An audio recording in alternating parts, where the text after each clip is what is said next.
we are actually not able to.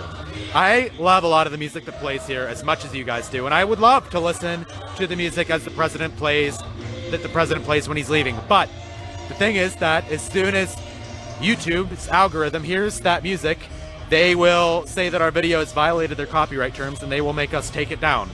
So we have to continually talk through this whole thing. We have to talk over the music, any dead air space, and YouTube's algorithm will go after us. You know how big tech likes to treat us conservatives in the media. So it is a darn shame what they do to us, but we do unfortunately have to speak over the songs. As much as I would love to listen to them and let you guys listen to them, we don't really have a choice in that regard. So I hope you guys can understand that and appreciate that we still have to talk over that. Ward says, no message required. You guys are doing amazing things, and we all appreciate you so much for your broadcast. God bless you. Christine Erickson says, thank you for all you do in getting the real message out. Rebecca Patlin says, we appreciate you scanning the crowd. Melanie Schwartz says, thank you for what you do. You are all awesome. Keep it up. From Bonnie Milner, she says, thank you, Right Side Broadcasting, for giving us an option to choose real-time news coverage at the Trump rallies rather than fake news viewpoints. And Patty Standorf says, stand strong, Trump for president. Craig Lancaster says, thank you, Father God, for bringing righteousness back to our country. And we have many more donations coming in, guys.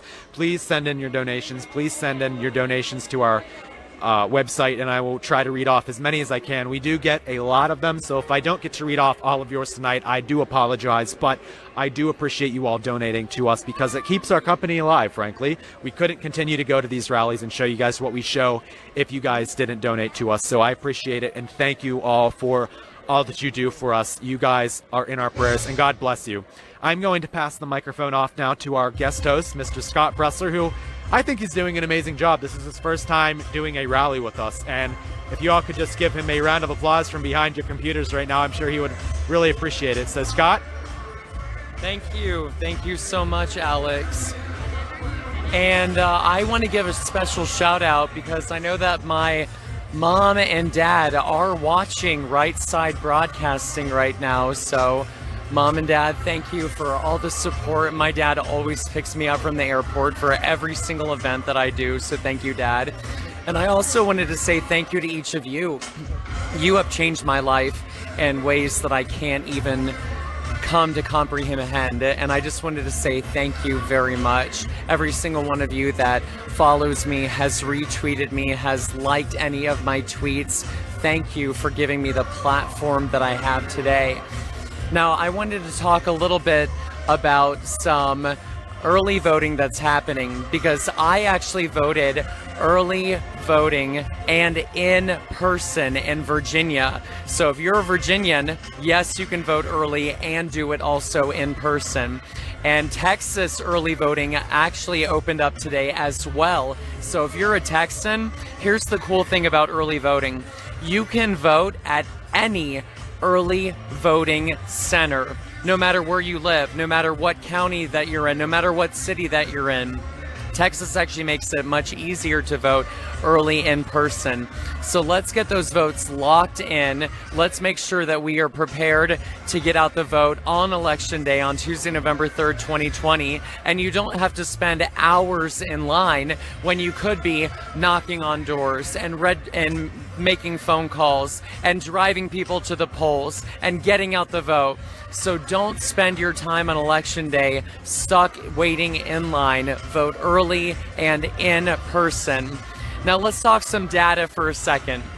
First, I'm going to give you some weary news, and then I'm going to give you some good news. So in Florida, you can actually track absentee voting by mail. They have a website that I'm going to post on my Twitter that actually shows you turnout for Democrats, Republicans, and NPAs, which stands for no party affiliation.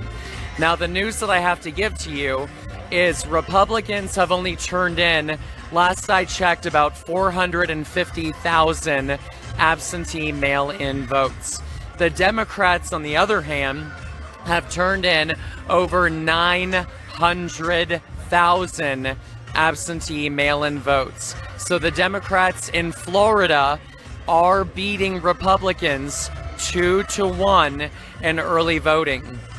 Now, is that a cause to concern?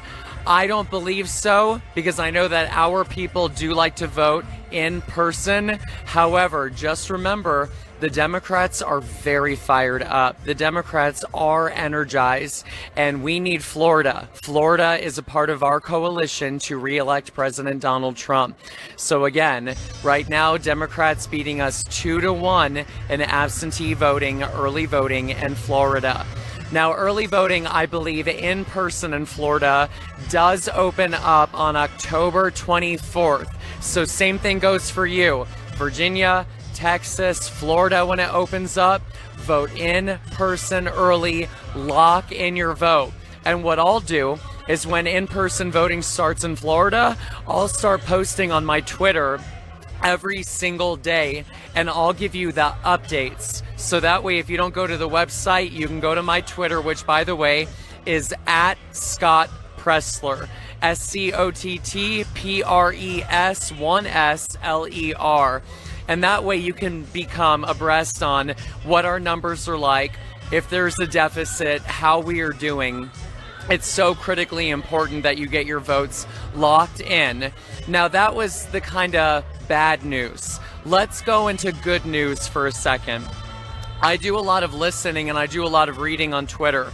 Now, in Wisconsin, which is a state that we won historically in 2016, that the Democrats need to win, we're doing really well in mailing in our absentee ballots in Wisconsin. And it's called the WOW counties. The WOW counties are critical to Donald Trump's coalition, especially in Waukesha. So if you are in Waukesha, Wisconsin, I want you to vote early, mail in that absentee ballot, because according to what I've seen, our numbers are so strong, so high, that if we keep up this record turnout, they said it will be mathematically impossible for Joe Biden and Kamala Harris to win in Wisconsin. So get those votes out, Waukesha. And if you're in Kenosha, Wisconsin, I want you to really remember that this historically Democratic area, Donald Trump is going to fight for you.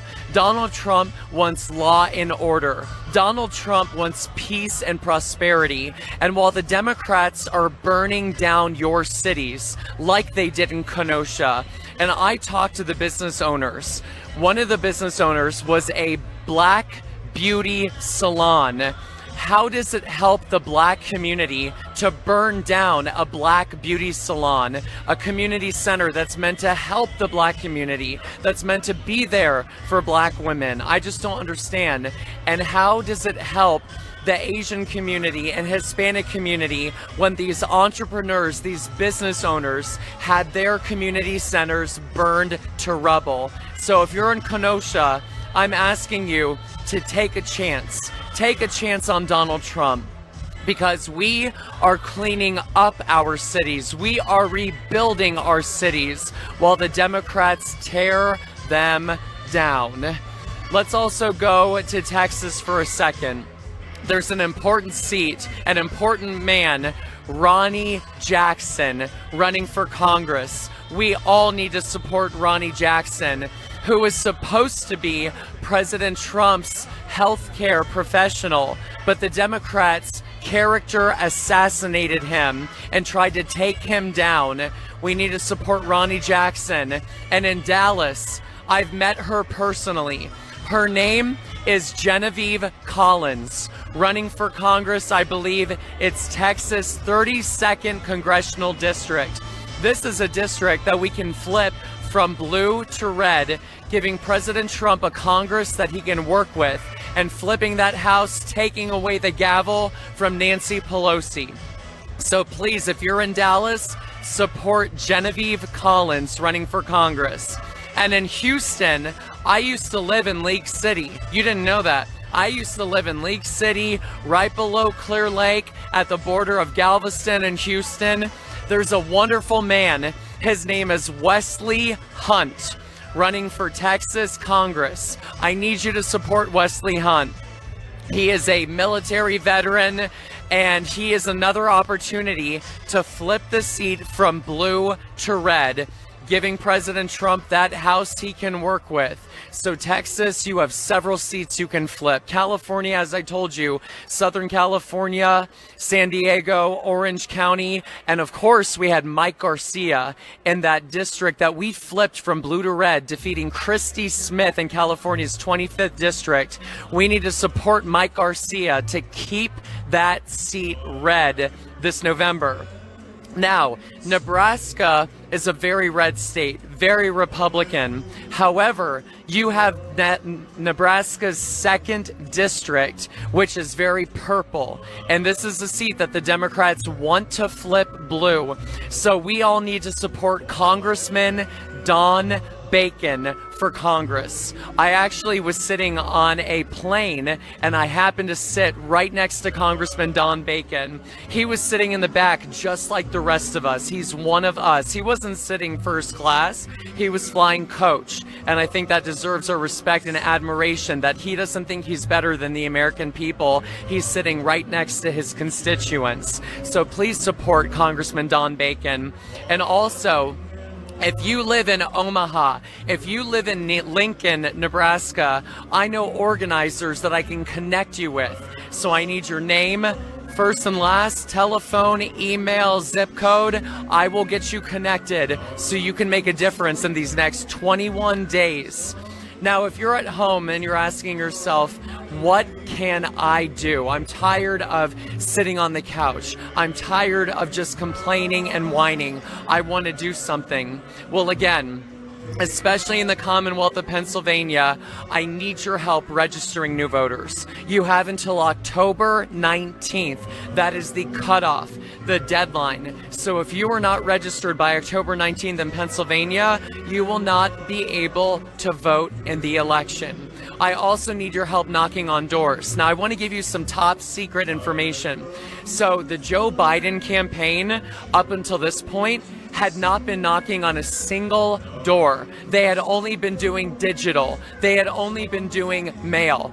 The Joe Biden campaign is scared, which is now in the final days of the campaign, they're door knocking. So when Joe Biden was criticizing Republicans for knocking on doors safely while we wear our masks and while we get out the vote by social distancing, they have now begun door knocking because they see we're registering voters so incredibly importantly by big numbers in Pennsylvania and North Carolina and Florida and Arizona that Joe Biden's campaign is scared, and that's why they're finally doing in-person voter contact.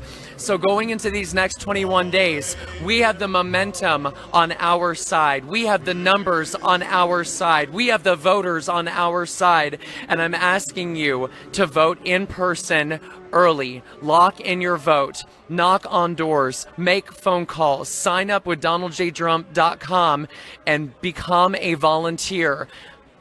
I wanted to thank again Right Side Broadcasting for having me. This has been an honor, especially here in Pennsylvania, one of the most important critical guest host, my co-host Liz and Alex, and thank you RSBN, and thank you everyone at home. Again, you have changed my life, and I am honored to be sharing this journey with you as we go into re-electing President Donald Trump, our 45th president, on Tuesday, November 3rd, 2020. I'm going to pass this back to one of my co-hosts. Thank you so much for having me today at this chilly day here in Johnstown, Pennsylvania. Thank you, Scott. Wonderful job, as always. I tell him he's a natural. But yeah, we're here. I'm going to talk to you guys a little bit more about what's going on. And I'm actually going to step out of the frame for just a moment because more than my face is this group of people. So it is a really great, beautiful, pretty much capacity, if not over capacity right now. It looks like standing room only. All the seats are taken. We're still an hour shy of President Trump taking the stage, and it's going to be a great night. It's turned out to be a really beautiful day here in Pennsylvania. President Trump has campaigned pretty hard Alex, do you know how many times Trump has been to Pennsylvania to campaign? Oh, at least 5 or 6. Yeah, definitely. I mean, I'd say like, Within the past month. yeah, I mean, I'd say we're around 10 easily.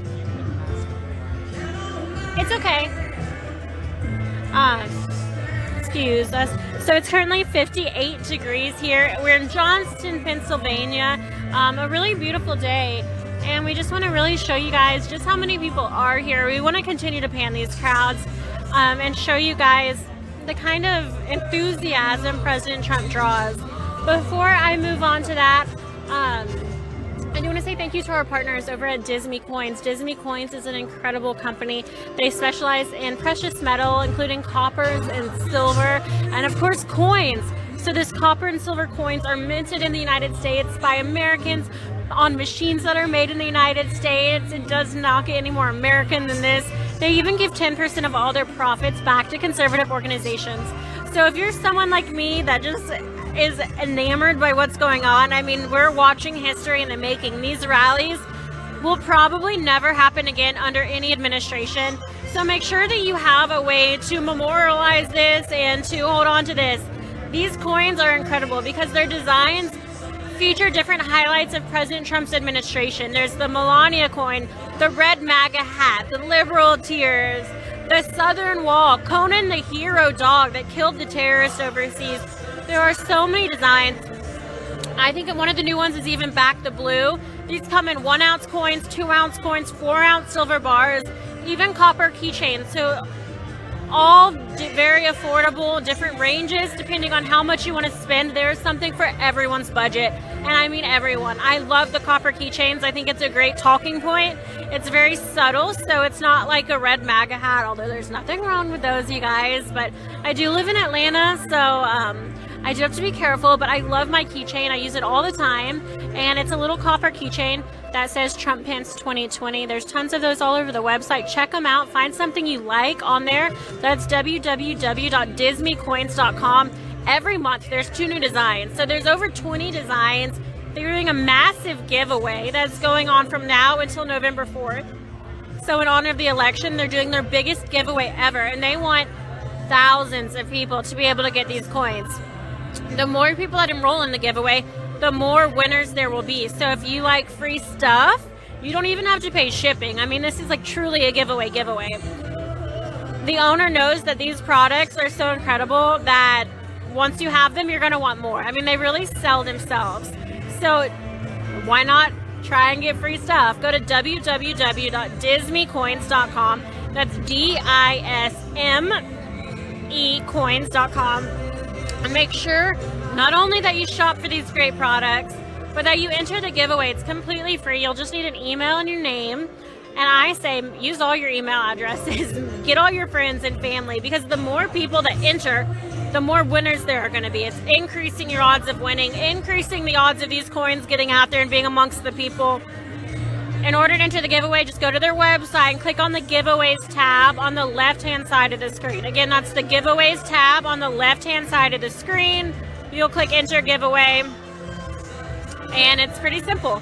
We're going to be monitoring that, and of course the winners will be announced right after the November 3rd presidential election. So make sure that you have now until then to make sure all your friends are entered to win. We're going to talk about it at a lot more of the rallies. Disney has been an incredible partner. If you do find something you like, thank you. If you do find something you like, make sure to use code RSBN. That's code RSBN at checkout for a percentage off your order. So lots of really exciting things with Disney Coins, and hopefully you find something that suits you. You'll have to let us know if you do. Make sure you post a photo. Repost those to our accounts. Bear with us, you guys. I'm trying to fix the lighting so I look tanner. It's not. I never do the Florida rallies. I always do the Pennsylvania rallies. That could be my issue. But speaking of that, there's a lot of rallies coming up. They cost between $5,000 to $7,000 to send our entire crew, get all the travel, turn the equipment on, have the equipment that we need. Right now, I think we have 4 sets of equipment. So it's not just one, but we had to do 4 because we think that President Trump will eventually get up to 5 rallies a day, and we don't think any of them are less important than another one. We want to get to every single rally physically possible that we can get to. So we've got 4 different sets of these equipment things. Each cameraman gets one, and they get some correspondence. Will is lucky. He got me and Alex today. So War Eagle Willie. And we're excited. Again, $5,000 to $7,000 for each of these rallies. We're excited. So yesterday was Sanford, Florida, really close to Orlando. Today is Johnstown, Pennsylvania. Tomorrow is Des Moines, Iowa. Thursday is Greenville, North Carolina. And there are 2 Friday back-to-back. The first one is going to be in Ocala, Florida in the afternoon, I believe, probably around 1. And then the second rally that day will be in Macon, Georgia at 7 p.m. My home state. I am so excited. This is my second rally ever in my home state. So my mom will be there. My twin brother will be there. And I'm just really excited to be able to share what I love with them. So thank you guys for allowing us to get to all these incredible places. Your donations, I mean, they're 100%, I'd say 90%. We do have partners, but we are almost entirely viewer funded. So you guys have made this possible. I know a lot of you love this network. We love you guys. It's really an honor. I'm super excited, especially when I get to go home. It's not often that President Trump goes to Georgia. So thank you guys for letting that happen. There's a number of ways you can donate. I know Alex has been reading those website donations. I want to jump in the YouTube super chat and kind of just talk to you guys for a little bit. So I'm going to be looking down, up and down, but don't think I'm ignoring y'all. I'm actually just reading the chat. So if you have questions, make sure you tag me. My name is Liz Willis. That's Lizwillis. And I'm happy to answer those. Looks like we do have some donations in the chat room already. So while I'm waiting for y'all to ask me some questions, I'll be reading those donations. We have $5 from Grantman2234. We have a new member, Brian Plume. So thank you. Daryl Hall donated. We have Rudy Campbell, who joined us as well. Edith Warfel. Lucy Ford donated, and $20 from Janet Hahn. So thank you guys for donating. She said, I wish I could join you all in Pennsylvania. Support from San Francisco Bay Area. Vote red to save America. Vote red to save Cali. You guys, I just went to California for a quick trip, and I mean like literally 12 hours. But I had the most ridiculous, I guess I'm not from there, so I don't really understand just how insane a lot of these laws are. But bear with me on this one. So in order to order an alcoholic beverage by the pool, like a beer or something, for example, in my case, the mojito, but you had to order a meal because somehow that would prevent you from getting COVID. So due to COVID, you couldn't just pay for a $14 drink. You had to pay for a $14 drink plus a $10 hot dog. That way you wouldn't get COVID. That was the Californian solution to me staying healthy, spending another $10. I don't understand. It was ridiculous. So you can't, I guess it's because the bars are closed, so they have to technically sell food in order to stay open, but you really don't have to sell a $10 hot dog to stay open. That was ridiculous. So yeah, not a fan of California at the current moment. They are highway robbery. Hi, Elise A. She said, fun family day on Friday. Yes, it's going to be fun. It's going to be busy, but I'm excited. Absolutely love Georgia through and through. Susan Errol said, God bless POTUS. Jason Boyd said, use your head, vote Trump. Will Do said, be safe and healthy, our beloved president. And Jason Nikeza, I hope I pronounced it right, said, share on social media. Great reminder. It is so important to share on social media. We are donation based. Your donations obviously literally mean the world to us. They keep us in business. They put the clothes on my back. They feed me. So thank you guys for your donations. But for those of you who are unable to donate or have already donated and want to support us even more, sharing us on social media is really one of the greatest things we could ask for. Our entire platform is social media based. So if you want to share our stream, you can copy and paste the YouTube link, paste it on Twitter, paste it on your Facebook page, send it to your friends, text it to them, text them and say, hey, have you heard of this network? It really is word of mouth, and it's incredible to see us growing. As the enthusiasm grows for President Trump, the enthusiasm to see him grows, and a lot of people are coming to our page to watch it, but we want to make sure that it's not just Trump supporters, but that it's everyone. I mean, we still have some undecided voters out there, and if they could see this silent majority, I think they'd feel a lot more comfortable understanding what's going on. And to see President Trump speak in the entirety of it, the love he has to be amongst these people, not just the 5-second snippets where they misconstrue the information he's trying to say and the media spins it into something that it's not.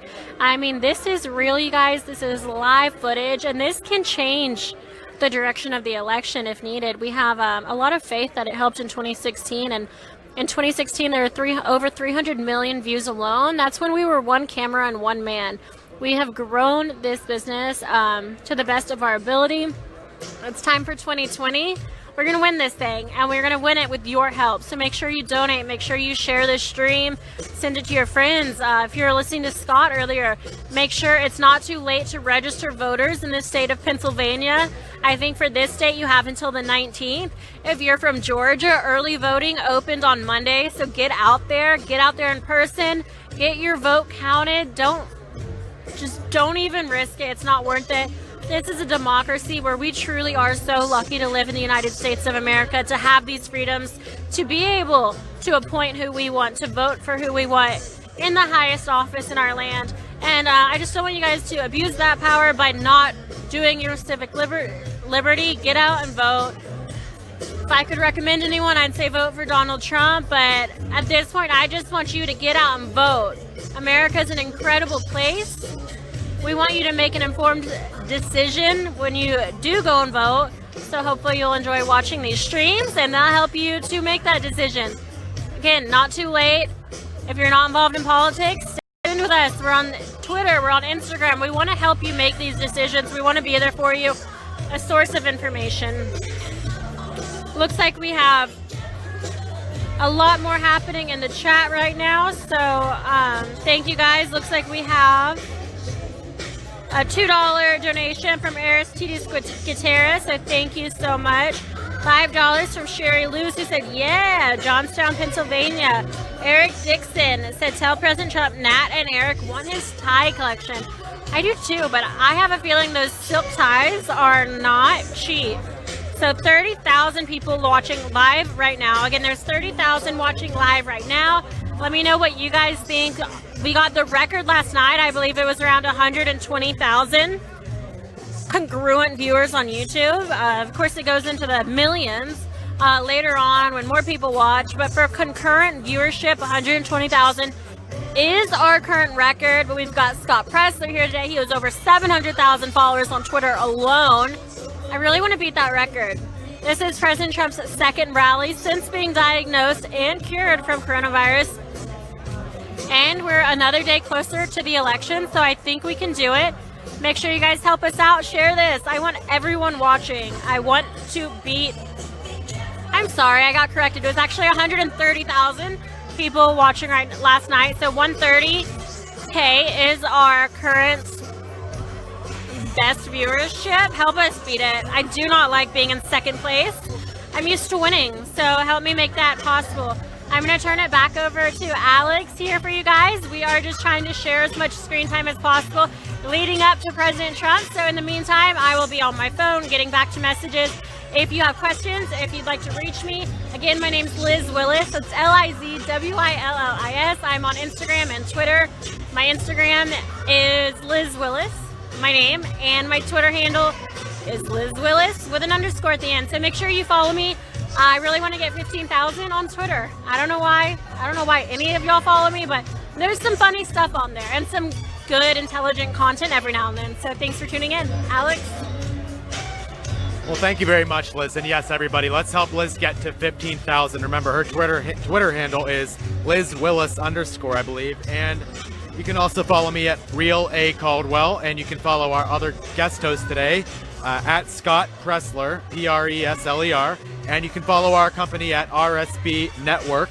We'll post you guys updates. We'll tell you guys what's going on when a rally has been announced, and sometimes the president will retweet us, which is always such a warm feeling when the president of the United States retweets something that your company posted. That is such a fantastic feeling. But it is, the energy in here is starting to get really really high right now. We've got a lot of people coming in. It is about full. We've got a sea of red hats behind me, and it's quite the crowd right now. And, you know, considering we're in a small population-sized town in the middle of the day on a Tuesday, during a pandemic where most people probably can't afford to take off work in the middle of the week, we have a massive crowd right now behind me right now, and the energy is amazing. I mean, we've got people on my right sides over in the corner, we've got people on my left sides over in the corner, but so many people coming to these rallies. And remember, guys, we are one of the only, I think we are the only company that actually shows you guys the crowd sizes. Other companies, Trump will call them out. He'll say, turn the cameras, and they don't. We're the only ones that do, and he actually retweeted us when we did that. But none of the other companies bother to do that. You've got CNN in front of us. They don't do it. You know, they don't bother to show anything before. They don't do interviews with anybody. They simply show the president. They let him talk for about 30 seconds, and then they shut the camera off when they're done. I mean, that's what we have. That's what we're up against right now. We've got companies that just don't want to tell you guys the truth, but we're always going to do that. We're going to show you exactly what happens. And, you know, whether or not you disagree with our politics, I mean, it's undeniable the stuff that we have on here. Now, again, I'm going to give you guys another, I'm going to talk to you guys again about our partner Disney today. They are an amazing company that we are partners with. They are a coin company. They make American coins made by Americans for Americans. They make them with American sheens made by American people, and they are made with real silver and copper. Now, they are available for you to buy on their website if you go to www.disneycoins.com. That is www.disneycoins.com, and they are having a massive November giveaway this year. So you go to their website, you go to the November giveaway, and you can go get your special limited edition coin from this November. That is www.disneycoins.com. You can use the promo code RSBN at checkout to get your coin. And remember, guys, they give 10% of their profits back to conservative causes and organizations. So it benefits us, it's meaningful to us, and it should be meaningful to you. So please go to their website, our partners, Disney Coins. That is www.disneycoins.com. Disney, D-I-S-M-E, coins.com. So thank you guys very much. We encourage you to check out our partners over at Disney Coins. We just love them so much. But it is quite a rally we got here behind us right now. We've got people here you're welcome to come through, yes. We've got a lot of people up here today, especially up in the media stands. But we've got people here. A lot of these voters just aren't for Joe Biden. But a poll came out, I believe, a few days ago. I believe it was Gallup, and it asked how many of you, of the people polled, believe that you are better off today than you were 4 years ago. And 56% of the people said that they are better off today after the pandemic than they were 4 years ago. 56% of the country. That is well over half. And today Joe Biden said that those people shouldn't vote for him if they believe that. So that's the problem with the Democrat Party. They say they're the party for you, and then it exemplifies what happened in 2016 with the forgotten men and women. They felt like the Democrats had forgotten them, that they had abandoned them, and that is exactly what that quote says, that the Democrats believe. They say vote for the other guy if you believe this. Well, 56% of the country will then vote for Donald Trump then, Joe. I mean, that's what you're going to lose. You're going to lose the election in the biggest landslide, one of the biggest we've ever seen in a very, very, very long time. But I feel bad for Biden. He's 78 years old, and they're having him run this campaign. At 78 years old, and the things that he's going through, the cognitive problems that he has, a very sad thing to see them do that to him. It's a sad thing that the Democrats think that he is their only hope. They could have chosen anybody else, but they chose him, and they bothered to put him through that. And so, while we might not like Joe Biden at all, while we might disagree with him, while we might think that what he stands for is abhorrent and horrible, we have to pray for him, because he's going through a tremendous amount that somebody of his cognitive ability should not have to go through. So we must pray that he can make it through this. We pray that he doesn't win, but we pray that he can make it through this, and we pray for his family for what they're all going through at the moment. But his policies say a lot about him. His flip-flop on fracking, for instance. He says he's against fracking and says it's horrible, it should be banned, And he's going to cut it out of his administration. He said that in the Democrat debate with Dana Bash. He said he'd cut it out. He's told his supporters, he said he'd get rid of it. And then the general debate between him and President Trump, where President Trump destroyed him, that debate starts, and Joe Biden is all of a sudden the biggest fan of fracking you've ever seen. He loves fracking, and he embraces fracking. He loves it more than anything in the world. You'll see him over there with all of his fracking buddies down at the workstation just because he loves it so much. That's how he portrays himself then. Kamala Harris did the exact same thing after she said that she was against fracking. And then Biden says that the oil industry is wonderful, except he's also said that the oil industry should be eliminated, and it would be under a Biden administration, but he's flip-flopping on all these issues. He says he's for it, and he's against it. He's really against it. You'll see 600,000 jobs leave immediately in Pennsylvania. Biden also said that he's for the Green New Deal. He embraced it, in fact. And then in the general debate between him and President Trump, he said he was against it. He wasn't for the Green New Deal, that he is the Democrat Party, even though his party doesn't seem to believe that. But he says that he is the Democrat Party. He doesn't believe in the Green New Deal. And then he defended it by saying in the debate that it will pay for itself. And then again, he contradicted himself 5 seconds afterwards, saying that he was against it. And then his website said on the website that he was for the Green New Deal. The Green New Deal, which says that they will get rid of cars, they will get rid of airplanes, they will get rid of cows, they will get rid of meat. Something that you would see in a Saturday Night Live skit back when they were funny. But it's actually Joe Biden's proposals. It's his policies. AOC-style policies. But, you know, it's insane that he wants to do something that is just that out there. I mean, we've never had a policy like that we've questioned the legitimacy of it, but it is something else. His policy on guns, he wants to tax you $200 for every fully semi-automatic gun, whatever fully semi-automatic means, and $200 on every magazine with over 10 rounds. He wants to increase your taxes by $4 trillion, which is the exact wrong thing to do in the middle of a pandemic when you have a lot of people that are unemployed or just getting back to work, when people don't have a lot of excess money on hands. But Lunch Bucket Joe, pro-fracking Joe, said he'll raise your taxes $4 trillion. To quote him, he said, "You elect me, your taxes are going to be raised, not lowered." He refuses to take a position on court packing. He will not release his list of who he would nominate to the Supreme Court. President Trump says, who are you gonna have on your list? Who are you gonna have on your list, Joe? And he tells him to shut up, because you can't argue with facts when you don't have a policy. So you just tell the president to shut up, or you call him a racist. Whatever you can do to deflect off of the fact that you don't have a nomination list for the Supreme Court, or that you don't believe in, or that you do believe in packing the court. When he said today that voters don't deserve to know his position on packing the Supreme Court until after the election. Biden also wants to pay for the health care of illegal immigrants. He has said that. He raised his hand famously on the debate stage when it was asked during the Democrat debate. And Biden says that he doesn't want to defund the police. He simply wants to reallocate funds, or reimagine policing, which basically means defund the police, because it means taking money away from the police to give to other people. Because of course we all know that making the police better means that we should just take away money from the police, which would otherwise prevent incentives from occurring within them, or train officers that may need extra training, or get rid of officers that aren't as good. So of course we know that that means defunding equals good police, because less money means better quality always. Biden also called Antifa an idea. It is not an organization, it is an idea. So it was an idea that tore down the statue of Abraham Lincoln and Theodore Roosevelt this weekend in Portland, Oregon. That was an idea. Lincoln, by the way. Lincoln, the president who abolished slavery. They tore his statue down. Why? Abraham Lincoln. Why?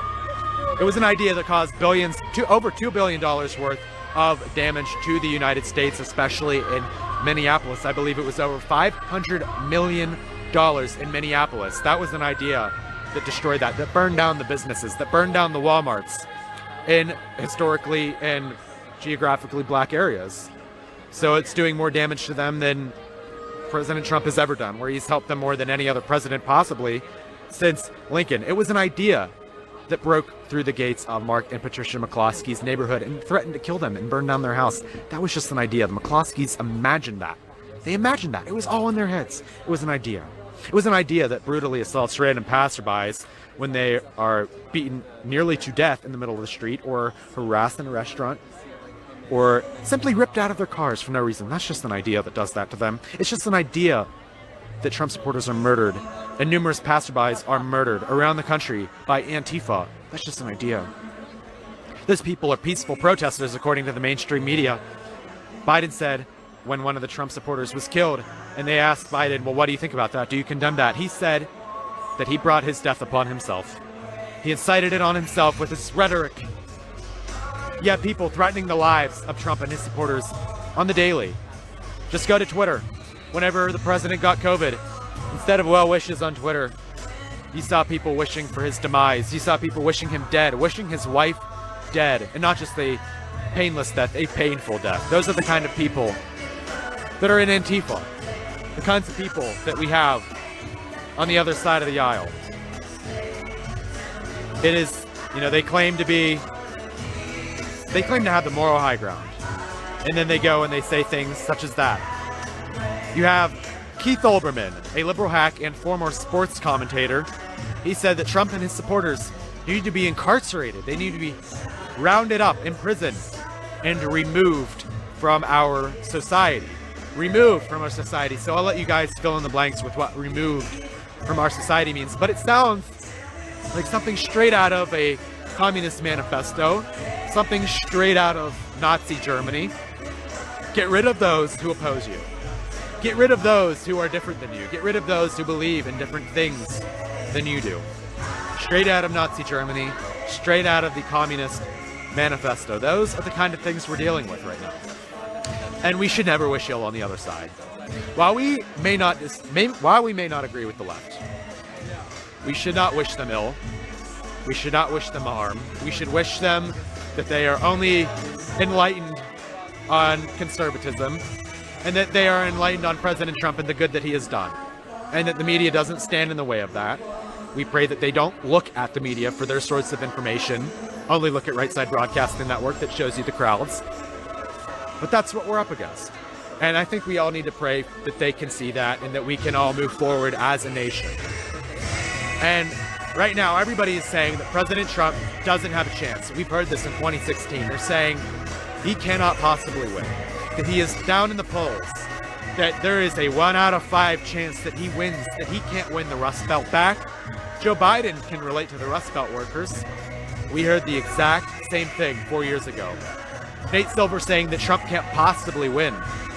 Rachel Maddow on MSDNC saying that Trump can't win. He'll lose Kansas. He'll lose South Carolina. The biggest landslide we have seen since Reagan. Hillary Clinton will destroy him. So if the polls were right, Hillary would be president right now, and we'd be standing here for Hillary, not for President Trump. And I'm sure a lot of you wouldn't be watching right now if we were standing here for Hillary, because quite frankly, a lot of what she says isn't very truthful, and it's very divisive, and there wouldn't be much need to show the crowds, because her crowd versus Biden's crowd is relatively the same. They can fill a small car, and I don't mean like a van, I mean like one of those convertibles with the 2 seats, the driver and the passenger. But that's what we're up against right now. And I think the polls right now are going to say the same thing. I actually looked into that the other day. I thought, are they really right? I went in and I looked at each state where they stood yesterday. I did this, where each state stood 4 years ago. And between how they swung in 2016, if they swung that exact same way right now, President Trump would win. He would win every state he won in 2016, minus Arizona, but he would win some states by an even larger margin, such as Pennsylvania or Wisconsin. But it is quite a thing that the polls say that they are when they really aren't. Now I'm going to invite one of my other co-hosts up here. We're going to do a little bit of a back and forth with them, just get somebody up here other than just me, because I'm sure you'd like to hear a little bit more from them as well. Not trying to be a stage hog up here, but let's talk a little bit with Liz or Scott up here. So let's see who we're getting. Looks like we're getting Liz up here. Hi, Liz. How are you doing? Alex, good. How are you doing? Oh, I'm doing fantastic. Me? I am interviewing you. So, Liz, you've been at Right Side for how long now? 4 years. 4 years. Wow. So back when it all began, Liz, what do you like about it so much? I think I like our freedom of speech and the fact that we are completely live. Joe has never told me, our CEO, Joe Seals, he's never said, you need to say this, you need to not say this. I've just always been able to be myself on live worldwide television, which is absurd. I mean, there's no other network in the world that would allow us, essentially, the youth. I was youthful at the time that I started here. You're in college. I mean, can you imagine if Fox News, because keep in mind, we have more viewers than them. We have more viewers than every single mainstream media outlet. When it comes to live streaming these rallies, no one else in the world would give us this amount of freedom when it comes to just openly saying what we think about the president. I think that's really cool about Right Side. So if I went back in time 5 years ago, because you said you were here 4 years, if I go back 5 years ago and I say, Liz Willis, you are going to work for the best broadcasting company that has ever existed, and you are going to be the star, what would you say? I would have believed you. You wouldn't believe me? No, I would have. Oh, you would have? Yes. Oh, yes. Very confident in myself. Yes. You're very, very modest, too. It just worked out naturally. RSBN's been a great fit for me, and I've been able to make some really good friends out of it, so it's been fun. I don't know what I'm going to do next month when this is over. I'm going to have to, sell cars or something, but... Well, I'd buy a car from you, though. I think you'd be good at anything you put your mind to, so you do a very good job. You'll be a great teacher. I hope so. Almost there.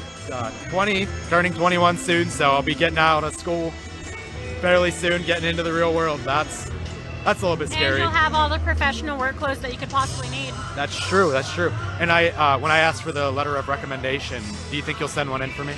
I would be honored to. I appreciate that very, very, very much. So what do you think about the crowd behind us? Do you think it's a massive crowd? What do you think about it? What stands out to you? I was just talking to Scott Pressler. You and him are both from Pennsylvania, so it's different for me. I don't really have a lot of a feel for this state because I'm not from here. I don't know its history as much as you guys do, but I will say I've been to so many Pennsylvania rallies. I've lost count. I want to say around 10 in the past 4 years, 5 in the past year it feels like, and they've all been packed.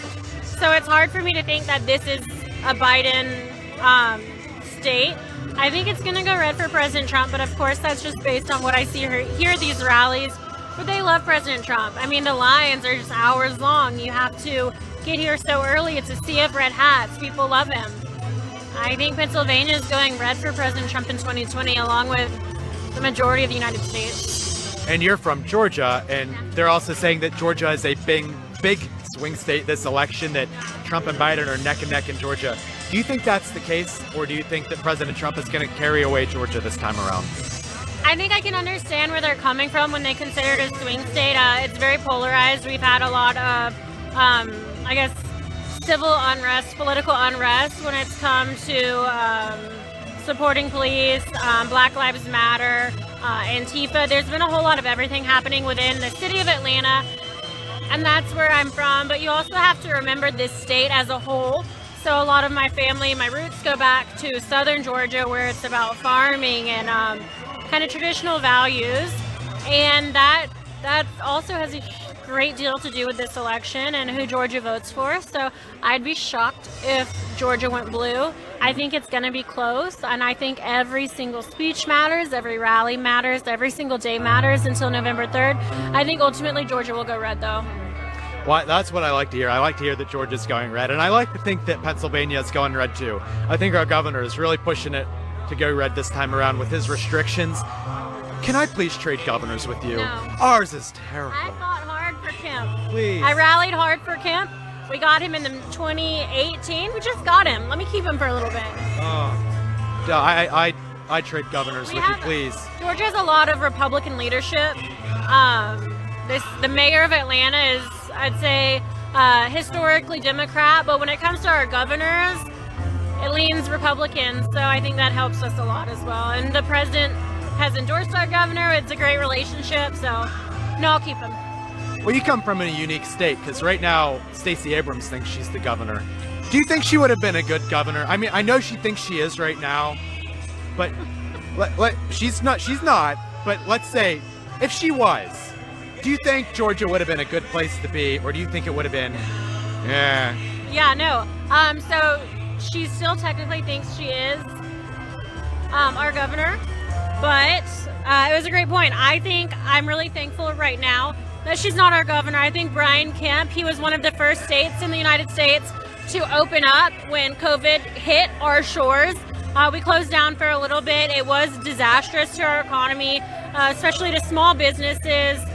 Pretty much every single thing, mental illness. I mean, it was difficult for the people, the businesses, everything.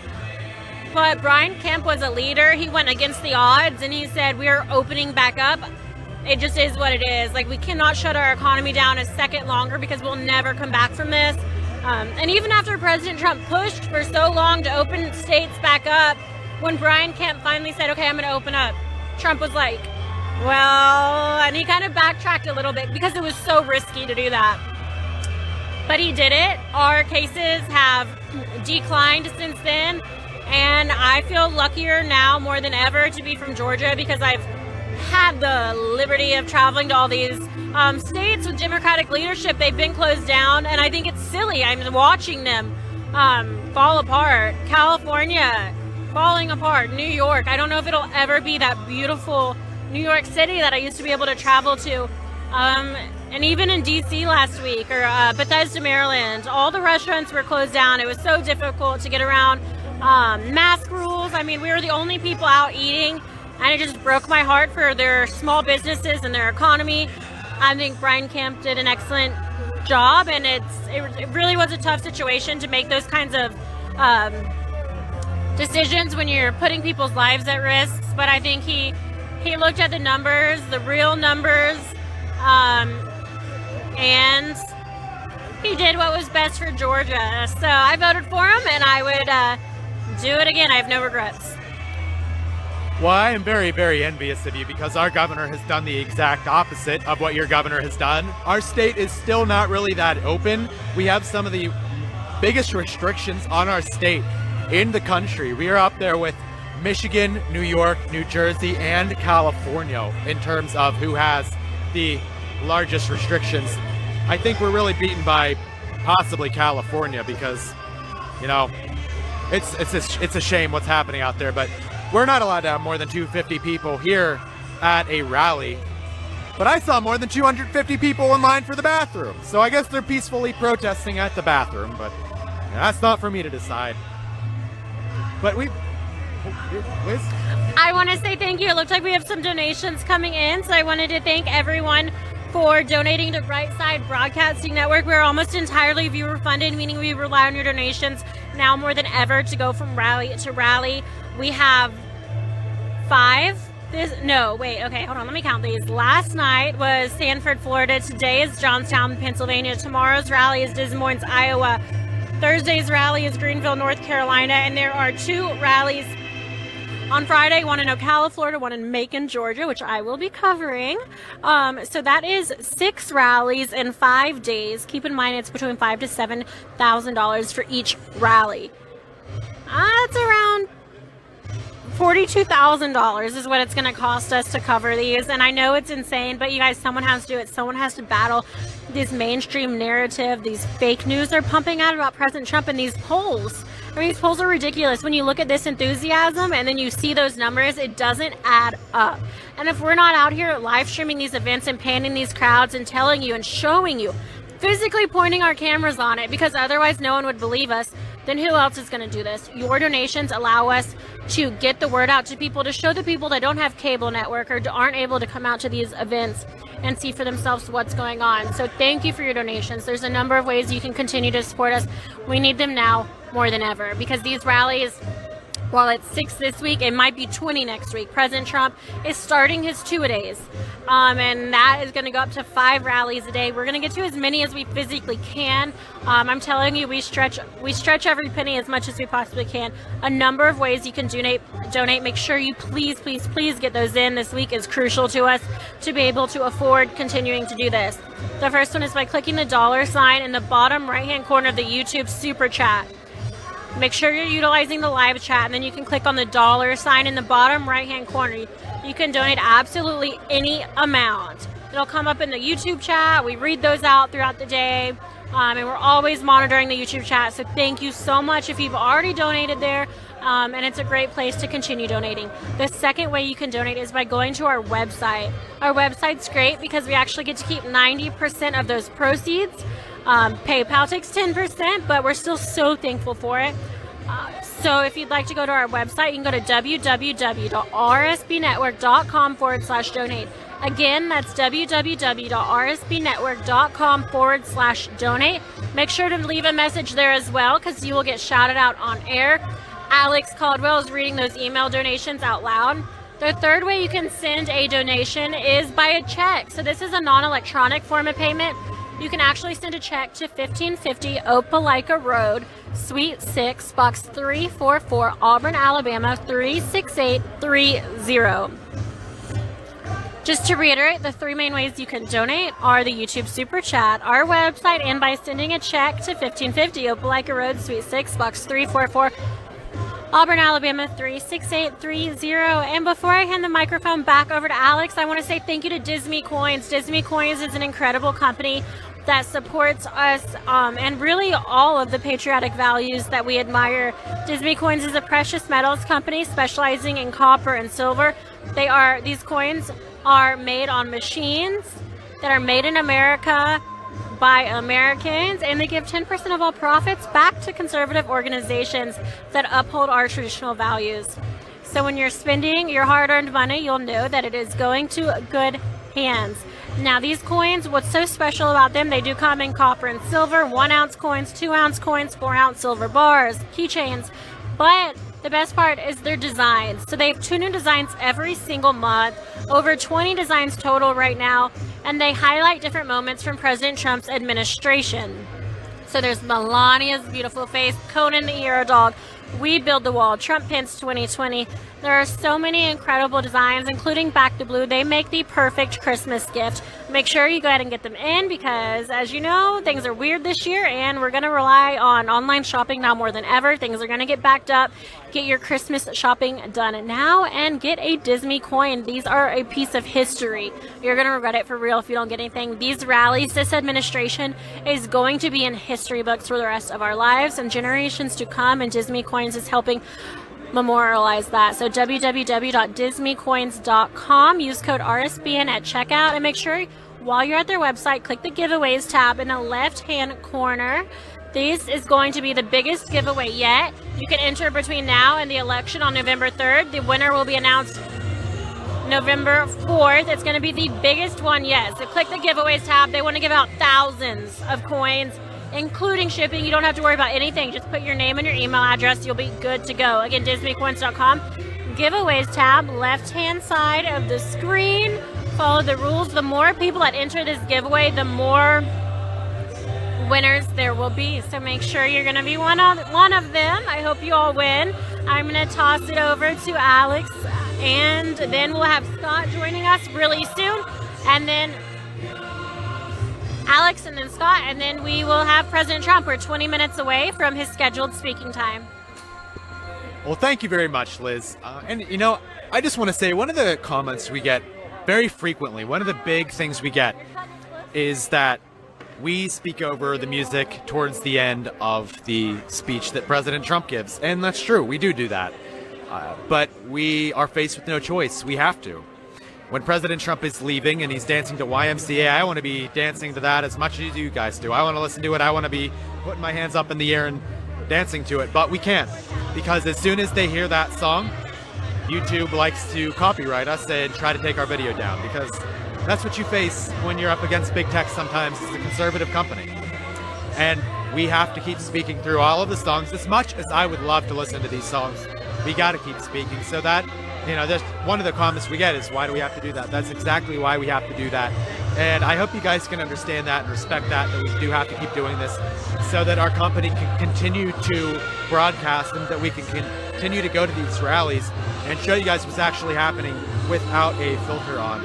But like Liz was saying earlier, the way we can go to these rallies, these peaceful protests, is from viewers like you. You go to our site, rsbnetwork.com/donate, and you go to our site, you guys donate to us. That's how we keep getting here.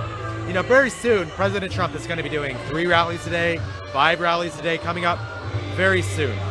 And I just got a breaking news alert from Fox News saying that Democrat Senator asked Amy Coney Barrett if she has ever sexually assaulted someone.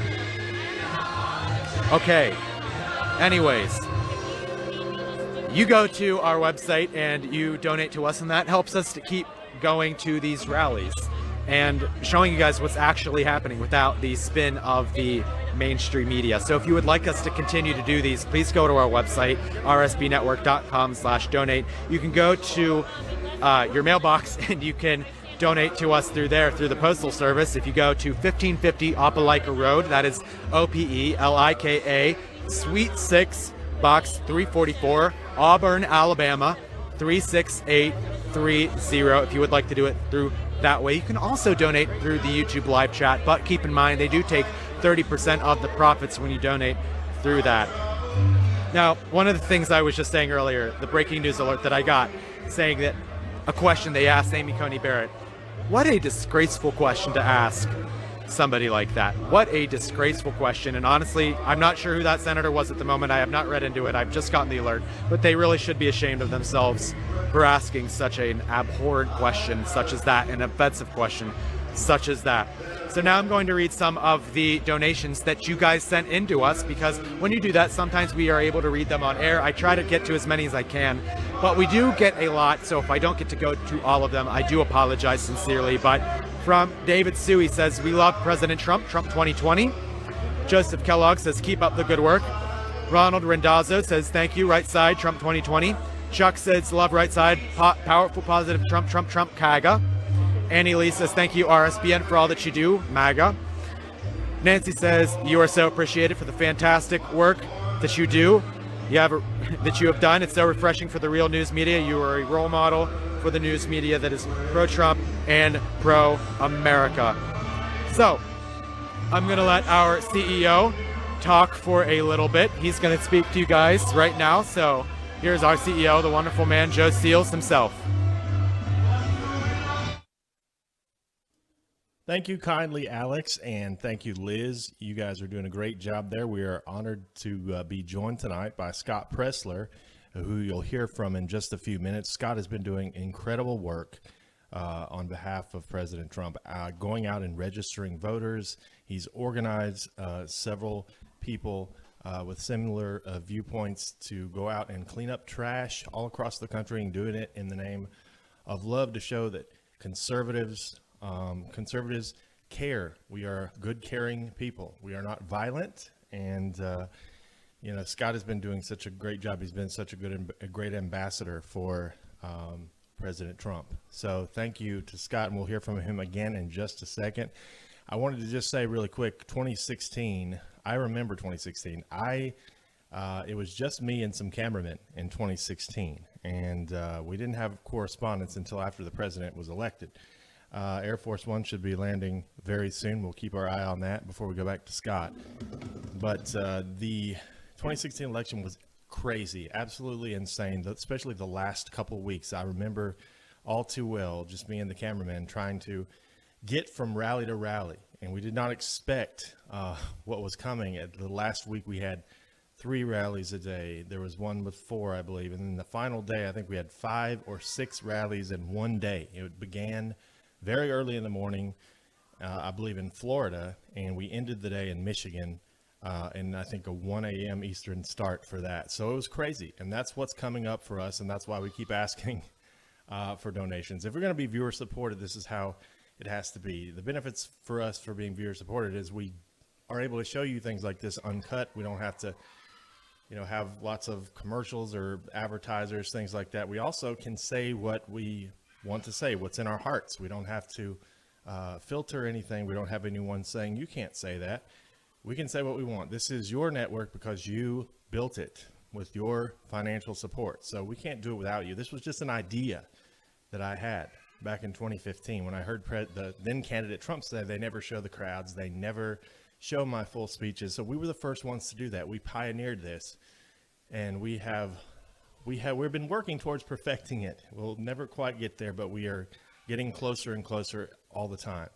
I put my idea to work, and this is what it's turned into. And we are just so thankful for all of you. The view counts that we've been receiving lately, the fact that we've been #1 in the streaming ratings is very humbling, and we appreciate it more than you know. And thank God for this platform and the ability to connect with all of you and to share President Trump's message and bypass mainstream media. Because if they had their way, you wouldn't hear these speeches in full, and you would get clips taken out of context. We don't do that here. We show you everything because we believe you're smart enough to believe, smart enough to decide for yourself what to believe. So if you want to support us, go to rsbnetwork.com/donate. That will help us so much because we have a huge battle, a huge fight. These last 3 weeks are going to be just pure craziness. I'm telling you, I haven't slept very much in the last week. I haven't felt like talking on mic much, but here I am. I just wanted to say hello and thank you all again for all of your support. We're going to send it back to Johnstown, a very beautiful area up there in western Pennsylvania, by the way. I used to live there for a couple of years in Cambria County, actually, and it is a great place. So if you're watching from western Pennsylvania, thank you so much, and I think we're going to try to visit there soon again. But sending it back now to PA. God bless. Enjoy the rally.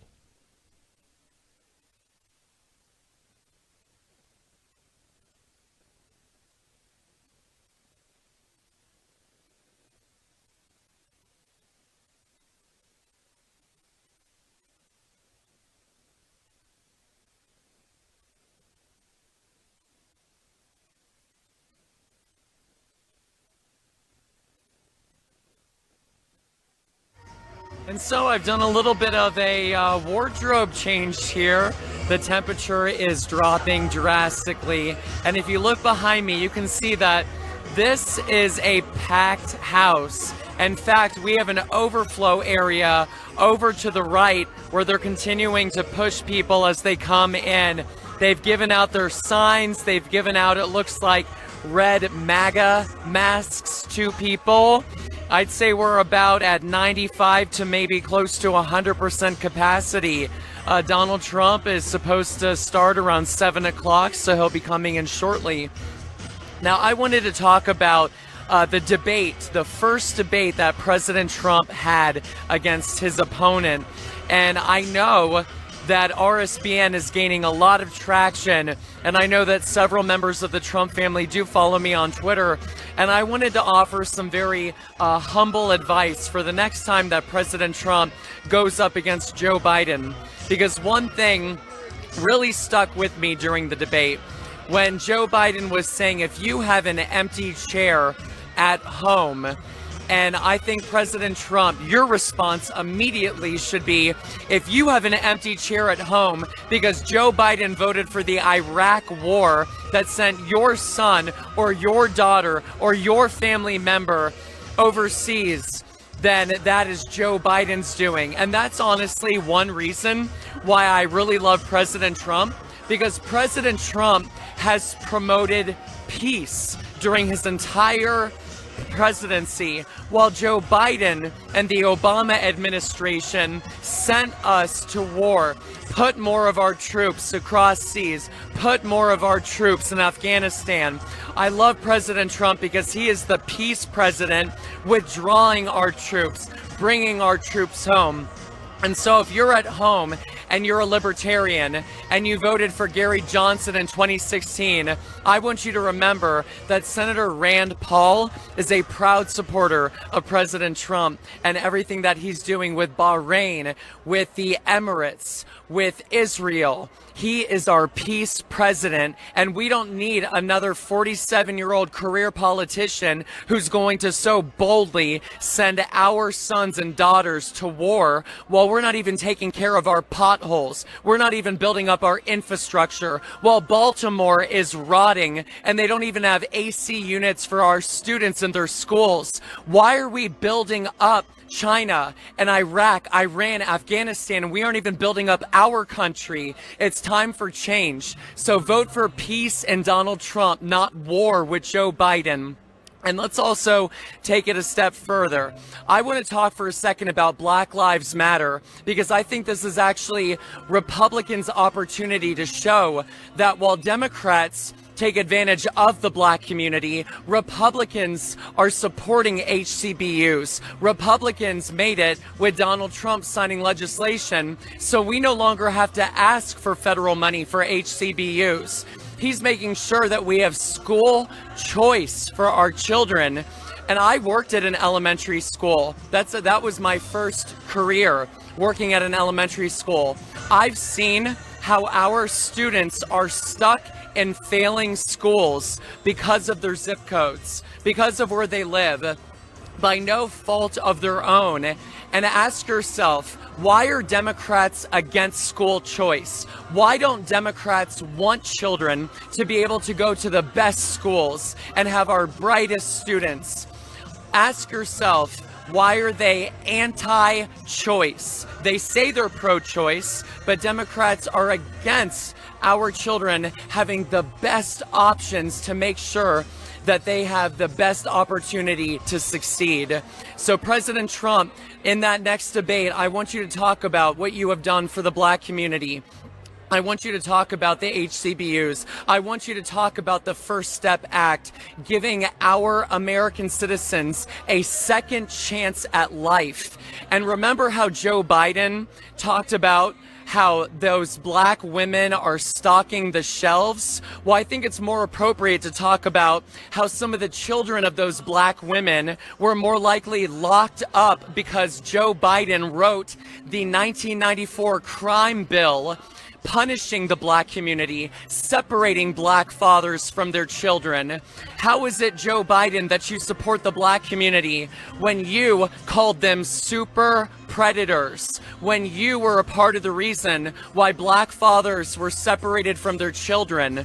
President Trump is a part of the reason why black fathers are now being reunited with their children, why they are given a second chance at life with the First Step Act. Look at Alice Marie Johnson, who is locked up for life because of a non-violent drug offense. It's time that we give people a second chance at life, and that's why I support the Republican Party, because while Democrats are writing the bills that lock you up, Republicans are freeing you. Republicans are giving you a chance to live your best life and determine your own future.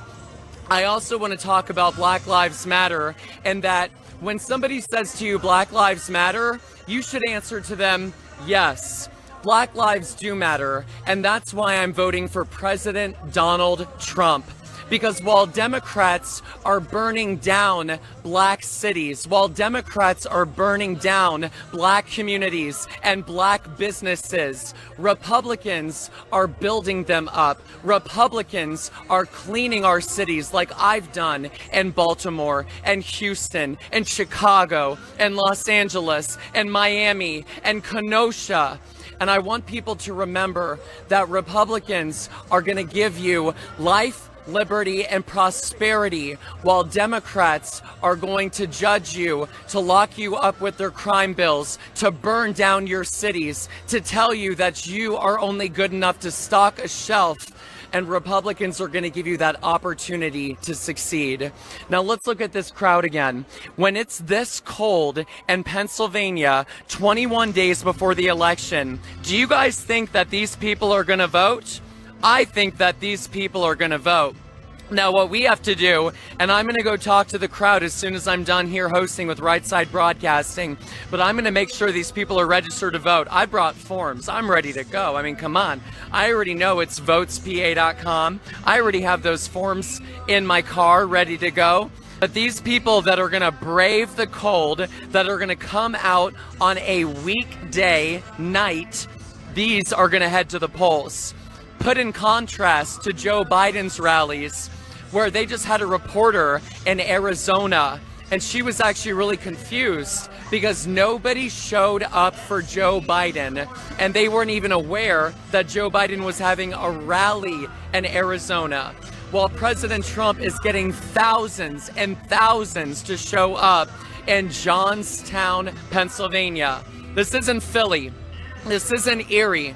This isn't Pittsburgh. This isn't Altoona. This is Johnstown, and thousands are coming out. In fact, when I was driving here, it was actually quite a sight to see the amount of Trump signs, not only at houses, but at businesses. You see, Joe Biden voted for NAFTA, the North America Free Trade Agreement. Joe Biden sold out Pennsylvania. Joe Biden sold out our jobs. Joe Biden sold out our union workers. And I'm here to tell you, I've talked to union workers all across the country, from Michigan to Pennsylvania. And while the union bosses are telling people to vote Democrat, the union workers are voting for President Donald J. Trump. Because they know that when President Trump said he would renegotiate NAFTA, well, promises made, promises kept, he did with the United States-Mexico-Canada agreement, which was lauded not only by Republicans, but also by Democrats. This was bipartisan legislation because President Donald Trump kept his promise. And while Joe Biden and his 47 years sold out our jobs, President Trump and his 47 months brought those jobs back, cut our corporate tax. Look, guys, think about this logically for a second. If China has a 25% corporate tax and America has a 35% corporate tax, where logically are businesses going to go? Businesses are going to leave us and go to China. What President Trump has done, not only as a businessman, but the commander-in-chief, is he has made America competitive again, that businesses are going to choose America. They are going to buy American, hire American. And let's talk about math for a second, because I think it's so important to really paint the picture of what this election means. Our country is only 244 years old. We've only been around for 244 years. Joe Biden has been a career politician for 47 years. Do the math. That's 19% of our country's history, our country's existence.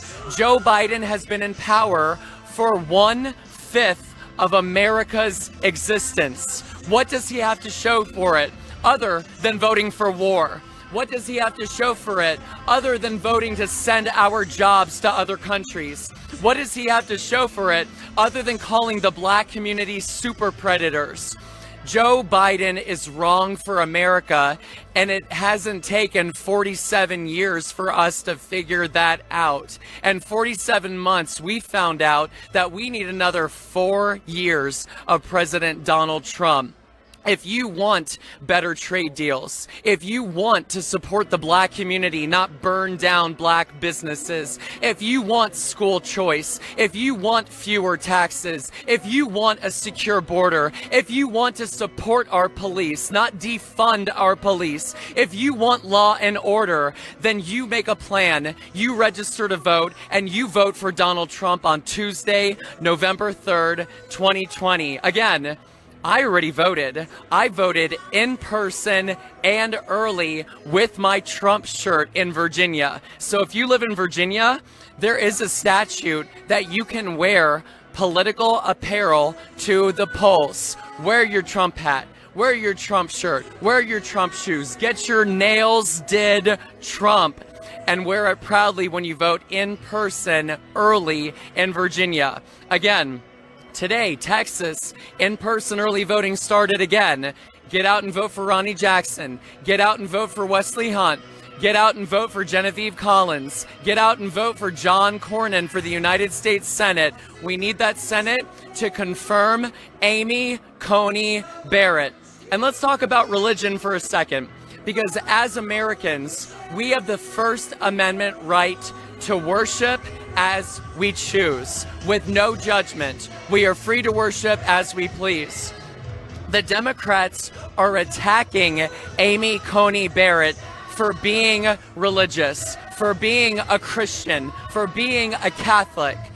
And I think that even one of the senators, or maybe it was Nancy Pelosi, that said that the dogma lives within her. That is anti-First Amendment. That is anti our religious freedom of choice. And quite frankly, her religion has nothing to do with how she is going to serve as the next Supreme Court justice, replacing the late, and we mean this with all due respect, Ruth Bader Ginsburg. So when you see the Democrats and they are attacking Christianity, and when you see the Democrats and they are attacking her religion, I need you to push back. And I need every single one of you at home, you need to call your senators and you let them hear you loud and clear.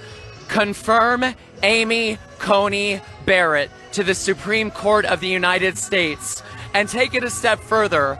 I want you to also let your senators know, and I mean this respectfully, let them know that you are a registered voter and you will not only be voting in 2020, but you are a lifelong voter. You're coming out in 2022. You're coming out in 2024. Remind them, these senators, that they work for you, not the other way around. You have the power if you choose to hone that power. Guys, I'm a dog walker. I started off as a dog walker, and now I have close to 800,000 followers. Now I have a national platform. Now I'm using my voice to register voters, to clean up our cities, to support President Trump and the Republican Party. You never understand how truly powerful you are as one person. And that's what I want you to take away from today. That you sitting at home watching Right Side Broadcasting, you have the ability, if you choose, to transform our country for the better. Now, I know we're probably right now after 7 p.m., so I think that President Trump is probably running a little bit late, but he is coming, don't you worry. I hear that President Trump, even getting closer to the election, he may be doing upwards of 5 rallies a day. The man is in his 70s. Meanwhile, Joe Biden can't even do 1 rally a day, and President Trump is going to do 5. I want whatever this man is taking, but I think that we can all say that we are glad that President Trump has gotten safely over his COVID exposure, and that we are going to come out of this stronger than ever. We give our best wishes to Melania Trump, the Trump family, President Trump, as they go through this. And guys, just look at this crowd. I want to talk about the coalitions behind Donald Trump for a second. I've been doing politics for quite some time. I have never, ever seen so many women supporting Donald Trump. I have never seen so many young people supporting Donald Trump. Actually, get this, guys. So, I was at Penn State College the other day. We did a nonpartisan voter registration drive, meaning I wasn't even pushing Donald Trump. We registered 18 students, and 13 of the 18 students at Penn State, a very liberal college, all chose Republican. Only 1 chose Democrat, and 4 chose no party affiliation. You know what that tells me? That tells me that our Republican brand is growing. Our Republican brand is popular. The Democrats, if they can't even get more than 1 out of 18 to register to vote, that tells me that the Democrat Party is no longer attractive to the youth. The youth have seen that Bernie Sanders sold them out. When Bernie said he was going to stand up for them, when Bernie said that he was going to support the youth, he sold out and supported Hillary Clinton. He sold out a second time and let the Democrats rig the election against them and against their votes. And again, I want you to think about the Democratic primary for a second. No matter who you supported, if you supported Klobuchar, if you supported Buttigieg, if you supported Tulsi Gabbard, when the Democrats before primaries endorsed Joe Biden, what they did is they disenfranchised you. What they did is they took away your vote from you. What they did is they said that you weren't good enough. and they said that they knew better. That's why they endorsed Joe Biden, because they thought that it was his best chance to win, and the Democrats cared more about winning than they cared about you. They cared more about winning than they cared about your votes being heard in the election. So when the Democrats talk about suppressing voters and disenfranchisement, actually, there is nothing democratic about the Democrat Party when they rig elections and they pick winners and they pick losers. Okay, back to Penn State for a second. Now, here's the thing.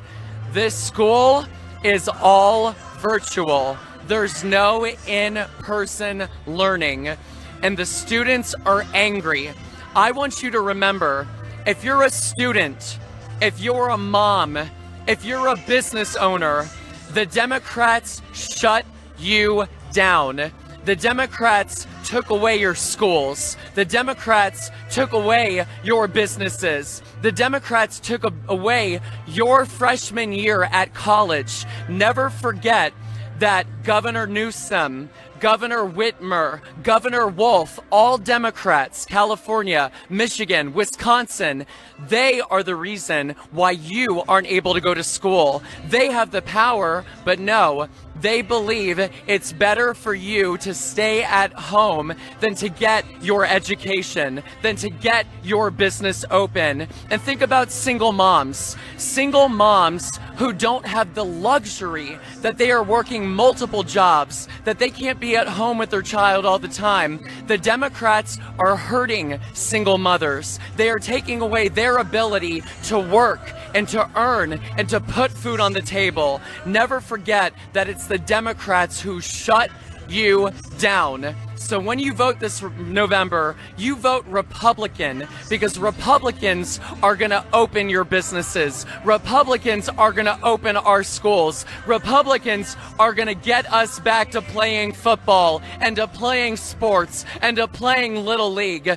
Never forget that Republicans are about freedom, while Democrats are about dependence and taking away your freedom, taking away your ability to live your life. We believe, and this is actually very libertarian, Republicans believe you should be able to do whatever you want in your private life so long as you are not hurting anybody else. Whereas Democrats are about telling you what you can and cannot do. Now, guys, I've just been told Air Force One is coming in right now. Air Force One is rolling in. Let's pan this crowd. Let's look at what's going on. People are starting to get excited that President Trump is about to come in. And we are going to pass over back to Mr. Alex. We are so thankful to have me here at Right Side Broadcasting. Thank you guys for all the support, all the love. Thank you for supporting them financially. They are doing this all on their own. Thank you for supporting the work that I do. And back to my co-host. I've been so thrilled to be a guest host here today. Even though I've had to cover up this luxurious hair, it's just getting way too cold out here. Thank you, Scott. It should be noted that we did not make you cover up that hair. We would never do that. You can No, they didn't. No. It just was they cold. They didn't tell me to. Liz wasn't in competition or anything. Keep an eye out for Air Force One. Right there. You see it? Oh, I see it. It's all right. coming in. I get my fingers So up. literally, Yeah. Trump is coming. All right, good eyes, Alex. Air Force One is landing. Ladies and gentlemen, we are moments away from President Trump taking the stage, and you'll see Air Force One taxiing up right behind this stage in just a few moments. So stay tuned for that. It's really exciting. She's beautiful. According to the press pool, it is going to be the smaller of the two planes today. So not the big one, but still beautiful. We see her landing right now. So ladies and gentlemen, Air Force One has landed here in Johnstown, Pennsylvania. We are going to bring you President Trump's speech in its entirety. And we're going to have that Air Force One taxiing up right behind us very shortly. In the meantime, again, thank you for watching Right Side Broadcasting Network. We are so excited to be able to bring you each of these rallies. They are so important. Each one just as important as the next, no matter what state it is, what time of day it is. Right Side Broadcasting Network prioritizes these rallies, because at the end of the day, it's the President of the United States of America who made time out of his schedule to come and speak to these people, and it shows how much he loves them when he takes that stage. This man, absolutely nothing will hold him back, not even being 74 years old, diagnosed with coronavirus. He refused to let that hold him back, and within days of being cured from that virus, is back amongst the people exactly where he wants to be, and that is going to be so evident tonight. For those of you who are just now tuning in, maybe it's your first rally that you've ever been able to watch, we hope you love it. Right Side Broadcasting Network covers all of them, and we broadcast them live because we think it's so important that we get out the president's message. We're almost entirely viewer-based, meaning we rely on your donations to get us from rally to rally, state to state. And each rally costs between $5,000 to $7,000 to cover. You guys have made it possible up until this point, and we're just getting started. We have 6 rallies this week, 6 rallies in the next 5 days, including 2 days on Friday, 1 in Florida, 1 in Georgia. We'll be at both of them, and soon we can expect 5 rallies a day for President Trump when we get closer to November 3rd. So there's a number of ways you can donate. The first one being the YouTube Super Chat. Click the $ in the bottom right-hand corner of the YouTube Super Chat. The second way is by going to www.rsbnetwork.com/donate. Again, that's www.rsbnetwork.com/donate. The third way is a non-electronic form of donation, so you can send a check to 1550 Opelika Road, Suite 6, Box 344, Auburn, Alabama 36830. Again, just to reiterate, please donate $5,000 to $7,000 for each rally. We have 5 rallies this week alone, and we are just getting started. It is so important that we fight alongside President Trump every single day until he is President of the United States of America for 4 more years, and you can help us make that happen by donating to Right Side Broadcasting Network, by following us on social media, and by sharing our stream. Make sure you follow us on Twitter and Instagram at RSB Network. Again, that's at RSB Network. Make sure you're sharing our stream. We want to break records. We had over 130,000 concurrent viewers last night on our YouTube stream from Sanford, Florida, also known as the Orlando Rally. We want to beat that tonight. You can help us to make that happen. We have worked so hard for this. You guys have worked hard for this. Our viewers have supported us. They have knocked on doors. They have called their friends. They have campaigned. They have volunteered hours. And they love America. Let's not give up, you guys. I think this is going to be a landslide victory. But don't get comfortable. Don't get complacent. Get energized. Let these rallies get you energized. Look at what President Trump at 74 years old is doing for our country. Look how hard he's fighting. If that doesn't inspire you, I don't know what will. At 27 years old myself, I am never going to have a better president than President Trump, and I can almost guarantee that. I want 4 more years. Help me get 4 more years under President Trump's administration. Before I hand the microphone over to Alex to reel us in, I do want to say thank you to Disney Coins. They have been an incredible partner with Right Side Broadcasting Network. Disney Coins offers the most beautiful collectible coins. They specialize in precious metals, including copper and silver. Their coins come in 1 ounce and 2 ounce coins, 4 ounce silver bars, as well as other collectibles. Each one has a different design, and they have 2 new designs every single month. So totaling over 20 designs. They have Back the Blue, Melania, the Red MAGA hat, Conan the Hero Dog, We Build the Wall. So many different incredible designs that illustrate different highlights of President Trump's administration. So make sure you check them out. That's www.disneycoins.com. Again, that's www.disneycoins.com. Use code RSBN at checkout for a percentage off your order. And finally, don't forget, they're doing a massive MAGA giveaway in honor of the presidential election. The biggest giveaway they've ever done. So if you've ever entered before, you can enter again. There's no problem with that. Go to their website, disneycoins.com. Click the giveaways tab. It is so simple. So simple, you guys. It's your email. Click subscribe to the mailing list, and you will be entered to win. The more entries, the more winners there will be. It is all listed exactly what they're giving away, how many winners there'll be. Thousands of coins. They want to hand them out to people.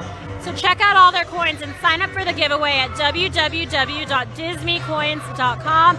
I was one of your hosts for this evening. My name's Liz Willis. I'm a veteran correspondent for Right Side Broadcasting Network. and a rally professional at this point. If you enjoyed my coverage, please follow me on Instagram at Liz Willis. That's LizWillis. And I'm on Twitter at Liz Willis with an underscore at the end. Thank you for tuning in. I'm going to hand the microphone over to Alex. He's going to bring us in for that home run stretch here as we wait for President Trump to deboard Air Force One. Again, Right Side Broadcasting Network live from Johnstown, Pennsylvania. And here's Alex Caldwell. Well, thank you very much, Liz. And as you can see, we've got Air Force One landing right there. We've got President Trump about to step out just about any minute now, but it's so cool to see that plane up close and personal. Just everything about it. It is massive. It is unlike any airline I've ever seen. You go to any commercial airline, you go to the airport, you look at an airplane, you can see how big that is. This makes that look small. This plane is absolutely massive, and it is, there's nothing like seeing the President of the United States stepping out of Air Force One, waving to the crowd of people, walking on stage to give a speech to the American people directly without any filter whatsoever. But I just want to say that speech from our guest host today, Scott Presler, nothing will ever be able to be followed by that. What a wonderful, wonderful speech. If you would like to go support him, you can go to his Twitter, I believe. His Twitter handle is at Scott Presler. So spelled Presler. So you can go support him on his Twitter feed. If you would like to follow us, you can also follow me at Real A Caldwell on Twitter. And you can follow Liz at Liz Willis _. And you can follow Right Side Broadcasting at RSB Network. You can follow us all on Twitter. So that is at Real A Caldwell, at Scott Presler, at Liz Willis _, and at RSB Network. And we'll show you guys updates. We'll tell you guys when the next rallies are coming up. We'll just give you some political feedback, stuff that's happening, going on all around the country, and keep you guys updated on all of that. But the crowd really seems to be gearing up for President Trump here. We can see a lot of them holding up their phones, even some of them dancing to all of the things that are going on around me. But we've got so many people coming to see him right now. I don't think we can show the entire crowd because of where we're located, but to my right, there seems to be hundreds more people than what you can see from just panning the camera normally. There is a massive, massive overflow crowd that you guys are not able to see from our standpoint. But trust me when I say it is absolutely massive, and the media will not even bother to show it. Right now, half of their cameras are not even on. Some of them aren't showing anything. They've just got it straight ahead, right where he's going to be speaking up at the podium.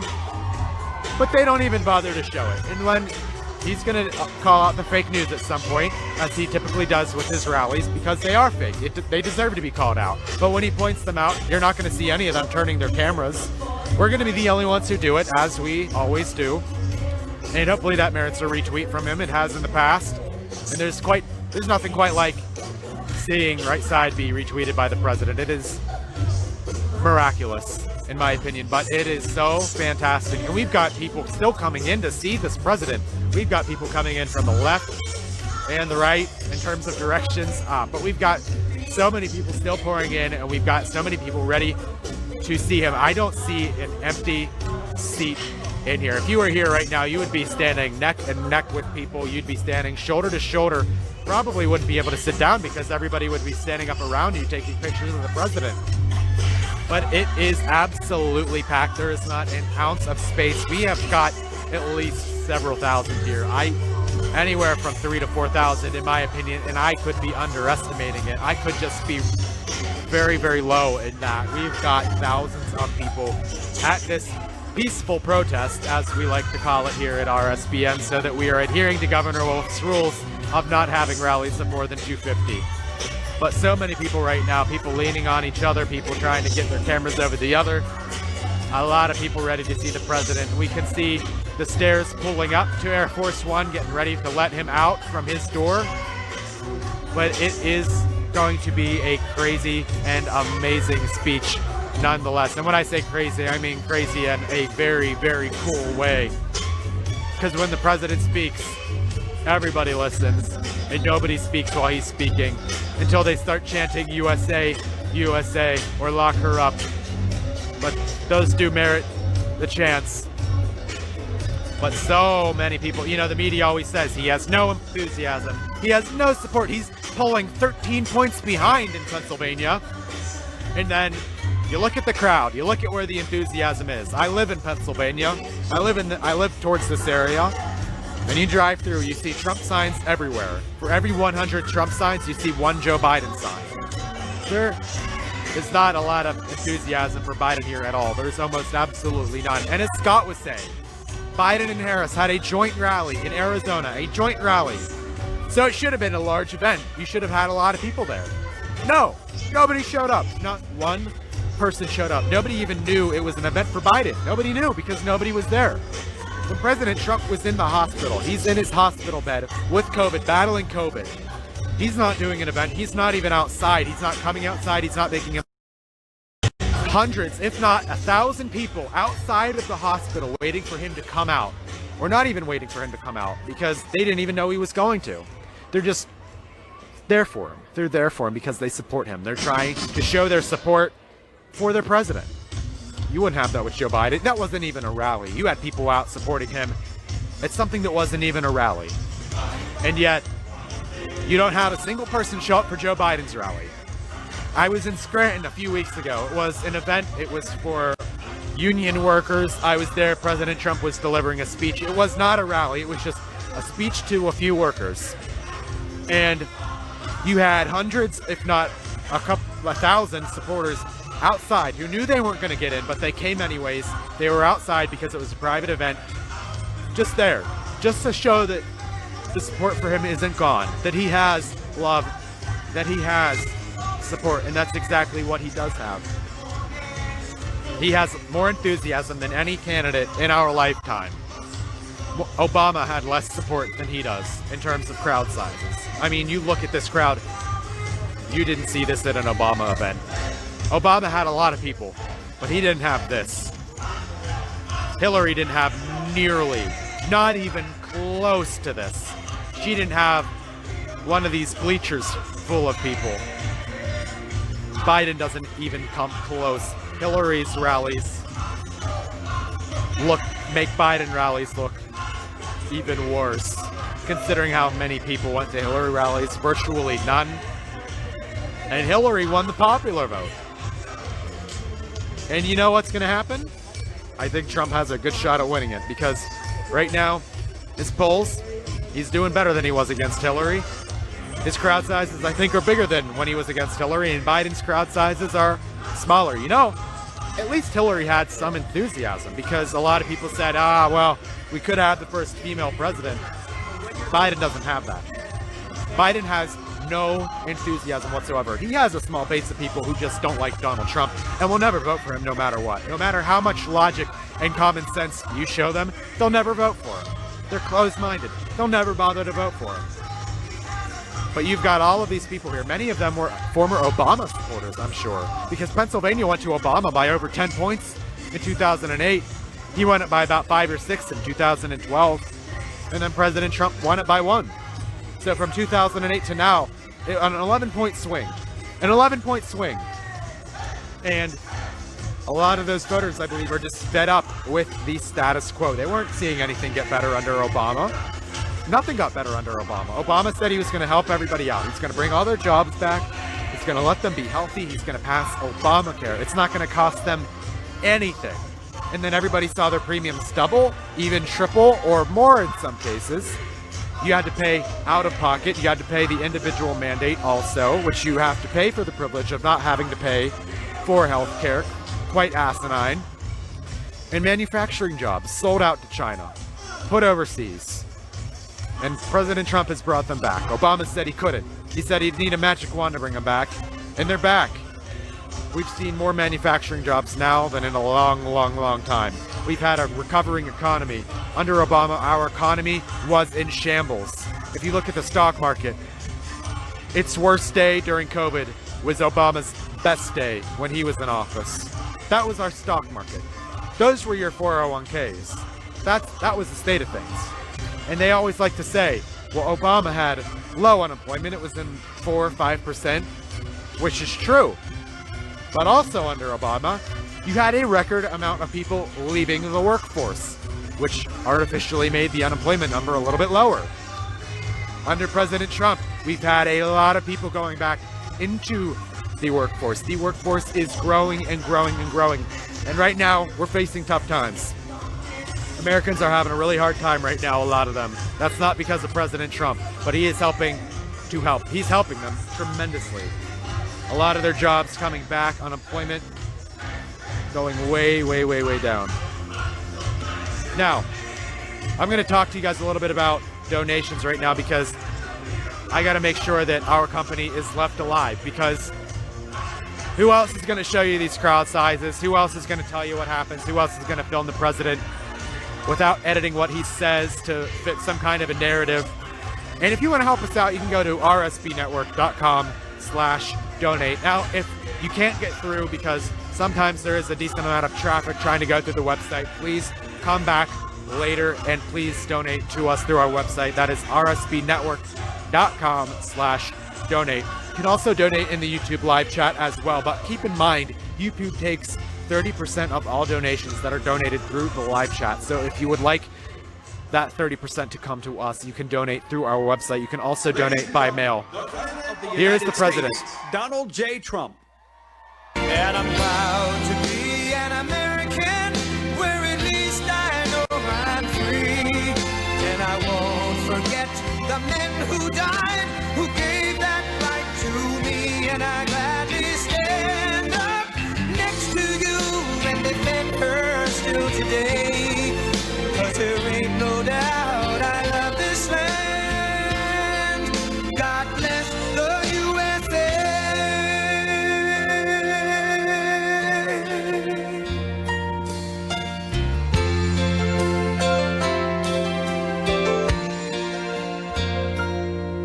From the lakes of Minnesota to the hills of Tennessee, across the plains of Texas, from sea to shining sea, from Detroit down to Houston and New York to LA, where there's pride in every American heart, and it's time we stand and say that I'm proud to be an American, where at least I know I'm free. And I won't forget the men who died, who gave that right to me. And I gladly stand up next to you and defend her still today. 'Cause there ain't no doubt I love this land. God bless the USA.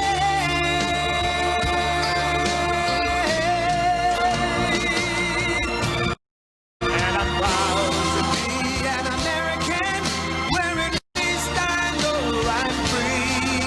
And I won't forget the men who died, who gave that right to me.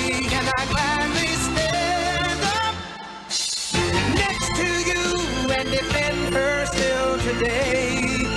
'Cause there ain't no doubt I love this land. God bless the USA.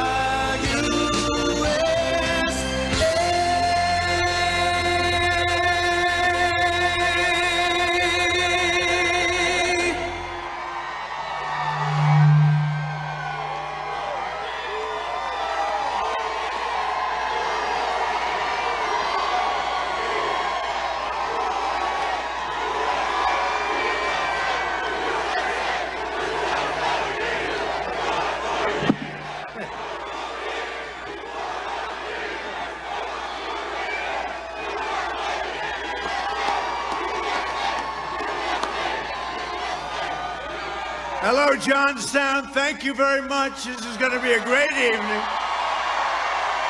It's incredible to be back in Pennsylvania, the proud home of American independence, the American Constitution, and American freedom. That's true, huh? What a history.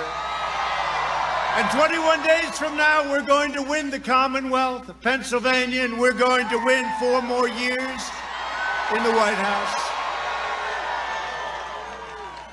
This election is a simple choice. If Biden wins, China wins, all these other countries win, we get ripped off by everybody. If we win, you win, Pennsylvania wins, and America wins. Very simple.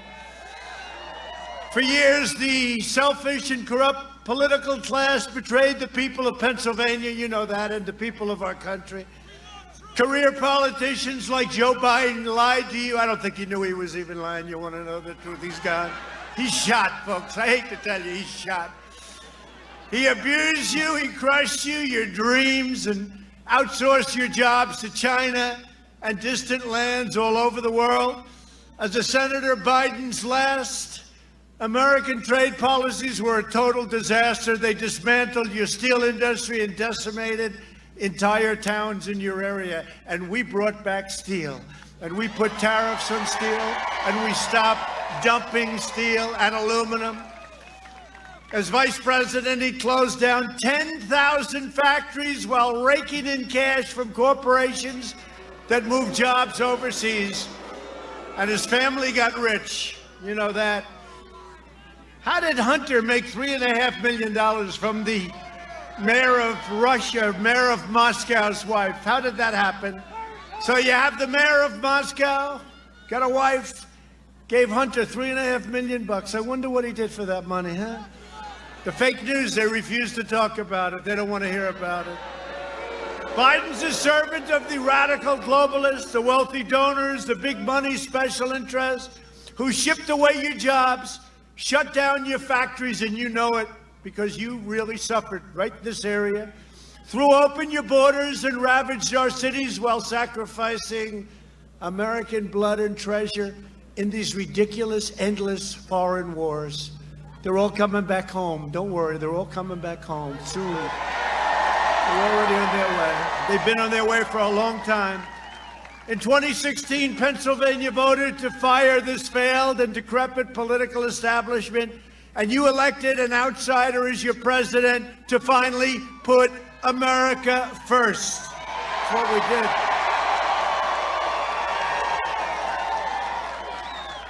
And we did not come this far, overcome this much, and fight this hard only to surrender our country back to the depraved Washington swamp. And by the way, did we catch them? We caught them. We caught them. We caught them. Watch what happens. Watch what happens. They spied on our campaign. What they did should never, ever be allowed to happen in this country again. Never. Watch what happens. This is the most important election in the history of our country. Biden has made a corrupt bargain in exchange for his party's nomination. He has handed control to the socialists and Marxists and left-wing extremists like his vice presidential candidate. That's another great one, isn't it? I just watched her on television coming in, because the great thing about Air Force One, we have more televisions. They're in closets. They're all over the place. They're on the floors, on the ceilings. And I watched her, and I compared her to Amy, great future Supreme Court Justice.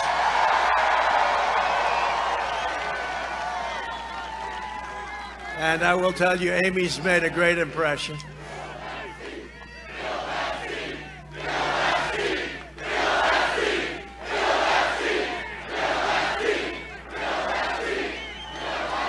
And you know Biden, he can't stand up to the lunatics running his party. He can't even find his way off the stage without him. Look what's happened. Yesterday, he didn't know the name. He said, you know the guy, I think he's a Mormon, right? He said he's a Mormon. He was talking about Mitt Romney. He forgot Mitt Romney's name. Can you imagine that? Can you imagine? Then he didn't know where he was. He said, where the hell am I? Where am I? No, he's shot, folks. He's shot. I'm running against the single worst candidate in the history of presidential politics. And you know what that does? That puts more pressure on me. Can you imagine if you lose to a guy like this? It's unbelievable. It's disgusting. It's disgraceful. If he wins, the radical left will be running the country. He won't be running the country. The radical left will take over. And how about Pennsylvania? So he says there will be no fracking. No fracking. This went on for a year and a half. No fracking. No fracking, no fracking. Then Elizabeth Warren refused to get out. So they stole another one for Bernie. Bernie's the greatest loser of them all. This guy, every 4 years, they steal it. So she refused to get out. Pocahontas, she refused to get out, right? They wanted me to apologize for saying the word Pocahontas. So, no, I apologize to Pocahontas, to the real one.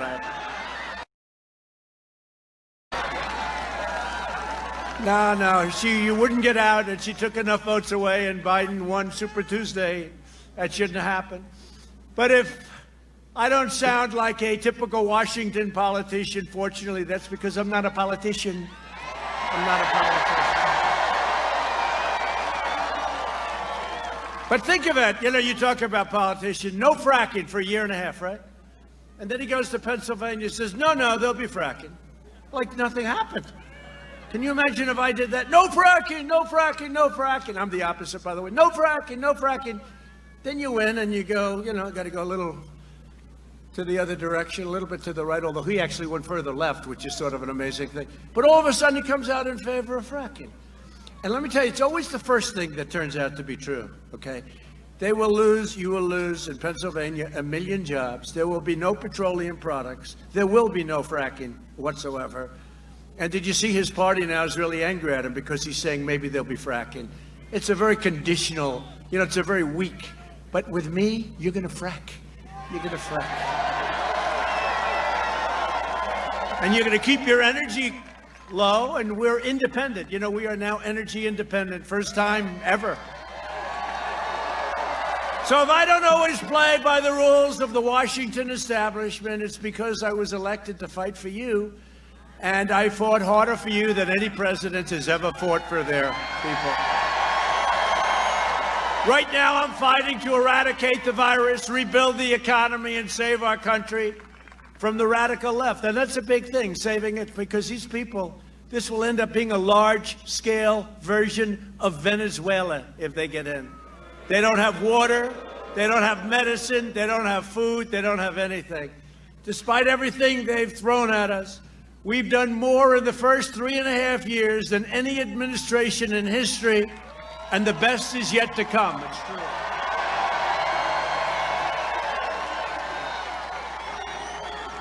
A recent Gallup poll just came out.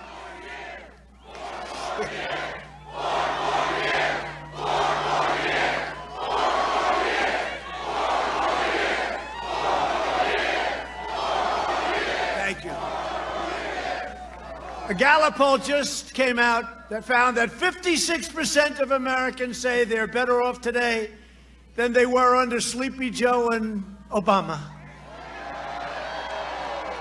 It's the highest of any president at this point in his term. Let's think of that, 56%. This is as we round the corner on the pandemic, 56%.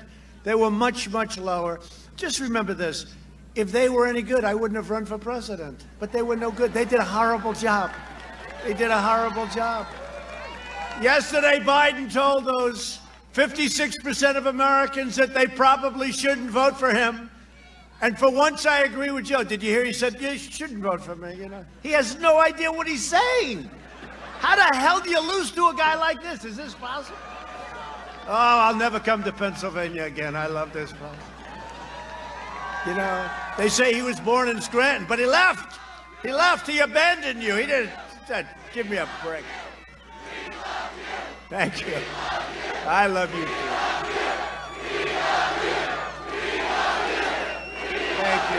Thank you.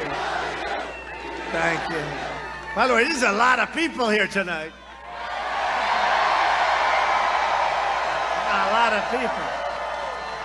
I wish the fake news would show it. They never turn the cameras, I go home. Our great First Lady always says, how was the crowd? I said, didn't they show? No, they just show your face. And about 5 people behind me, right? They become famous.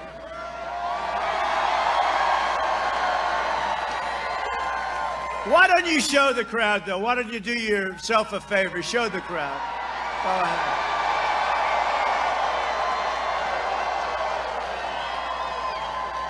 One of the most important issues for Pennsylvania is the survival of your fracking industry. Joe Biden has repeatedly pledged to abolish fracking. He's a liar, okay? He's a liar. How do you do it? How do you do it? He went for a year and a half. They said, remember the debates with the radical left Democrats, right? You had Alfred E. Newman, you had all these people. You know who Alfred E. Newman is? Yes. Pete Buttigieg. Pete Buttigieg. He was a bad mayor of a failed town, and he's going to run for president. You know, Pete Buttigieg. But you know, he's talking about it, and does that mean everybody? Nobody is going to do right. That's right. Nobody. I swear. Nobody. Then he gets up. I've never seen anything like it in my life, and not one fake reporter back there said, "Well, wait a minute. You've been pledging for a year and a half no fracking, but then what about the health care for illegal immigrants? Who in this group is going to provide health care for illegal immigrants?" Everybody raises their hand. You remember Joe? No, do you remember? This is a famous clip, but they don't ask him questions about it because they're fake. Do you remember Joe? Who's going to provide? And look, we all have hearts, and we want to take care of everybody. But you know the problem, when you do that, we don't have the money. The whole world is going to empty out into our country. They're going to come for health care. They're going to come for a college, free college. I say sometimes jokingly, sarcastically, everybody gets a free Rolls Royce, to which CNN says, they don't get a free Rolls Royce. He has misrepresented. You know, these people are sick.